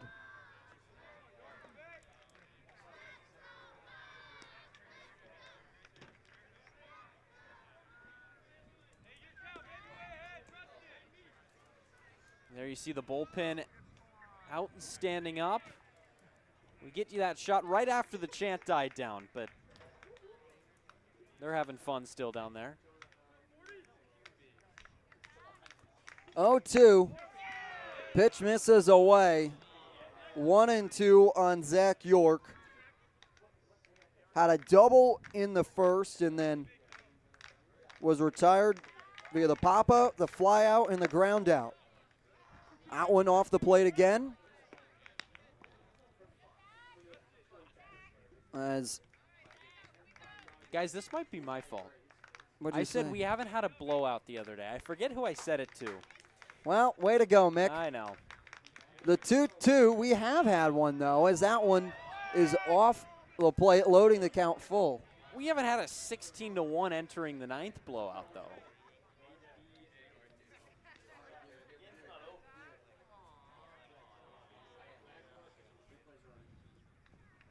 Foul back. York keeping his at-bat alive here as Hyannis down to their last out and showing every bit of grit to try and work themselves back into this one. Out one away.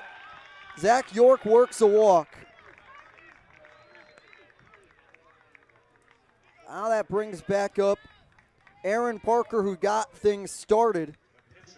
And I don't care what inning it is. That's a good at-bat. He battled back from behind in the count, came all the way back and drew a walk. A good job at seeing some pitches. And now the 10th batter of the inning coming up for Hyannis. Chopper into the glove. And that will do it. Hyannis' 6-run bottom of the 9th falls short as they leave, winning 16-7 to take a 4-1 series lead in the Battle of Barnstable. 21 batters came up to the plate in the 9th inning as Cotuit puts up 5 runs, Hyannis puts up 6. It was a game that felt like it would never end, but Hyannis, give them credit, they showed some fight entering the 9th down big, and they were able to work some good at-bats and put some runs up on the board. And coming up into these kinds of games, they're easy to forget. You can remember that 9th inning because you can say that you had a nice big inning, you're throwing some hits together, but these kind of games happen in baseball, and it just makes it easier to move on to tomorrow night. Moves on to tomorrow night where they'll play, although it was a scheduled off day, it's a makeup for the 4th of July as they take on YD here at McKeon Park. We'll see you tomorrow. For Michael Kirstig. If you live here, fun is your thing. If you live here, tough is your thing. Smart is your thing. Caring is your thing. If you live in Massachusetts, community is your thing. Since 1972, the Massachusetts State Lottery has provided over $25 billion to help cities and towns with the things they need most. If you live here, giving is your thing.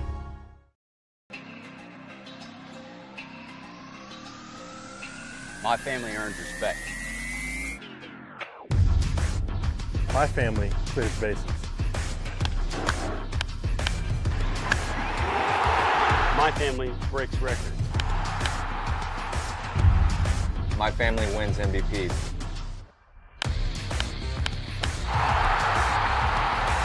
My family gives everything. My family makes history. My family wins championships. There's no family. There's no family. There's no family. There's no family like my family. Join the fam. Join the fam. Join the fam.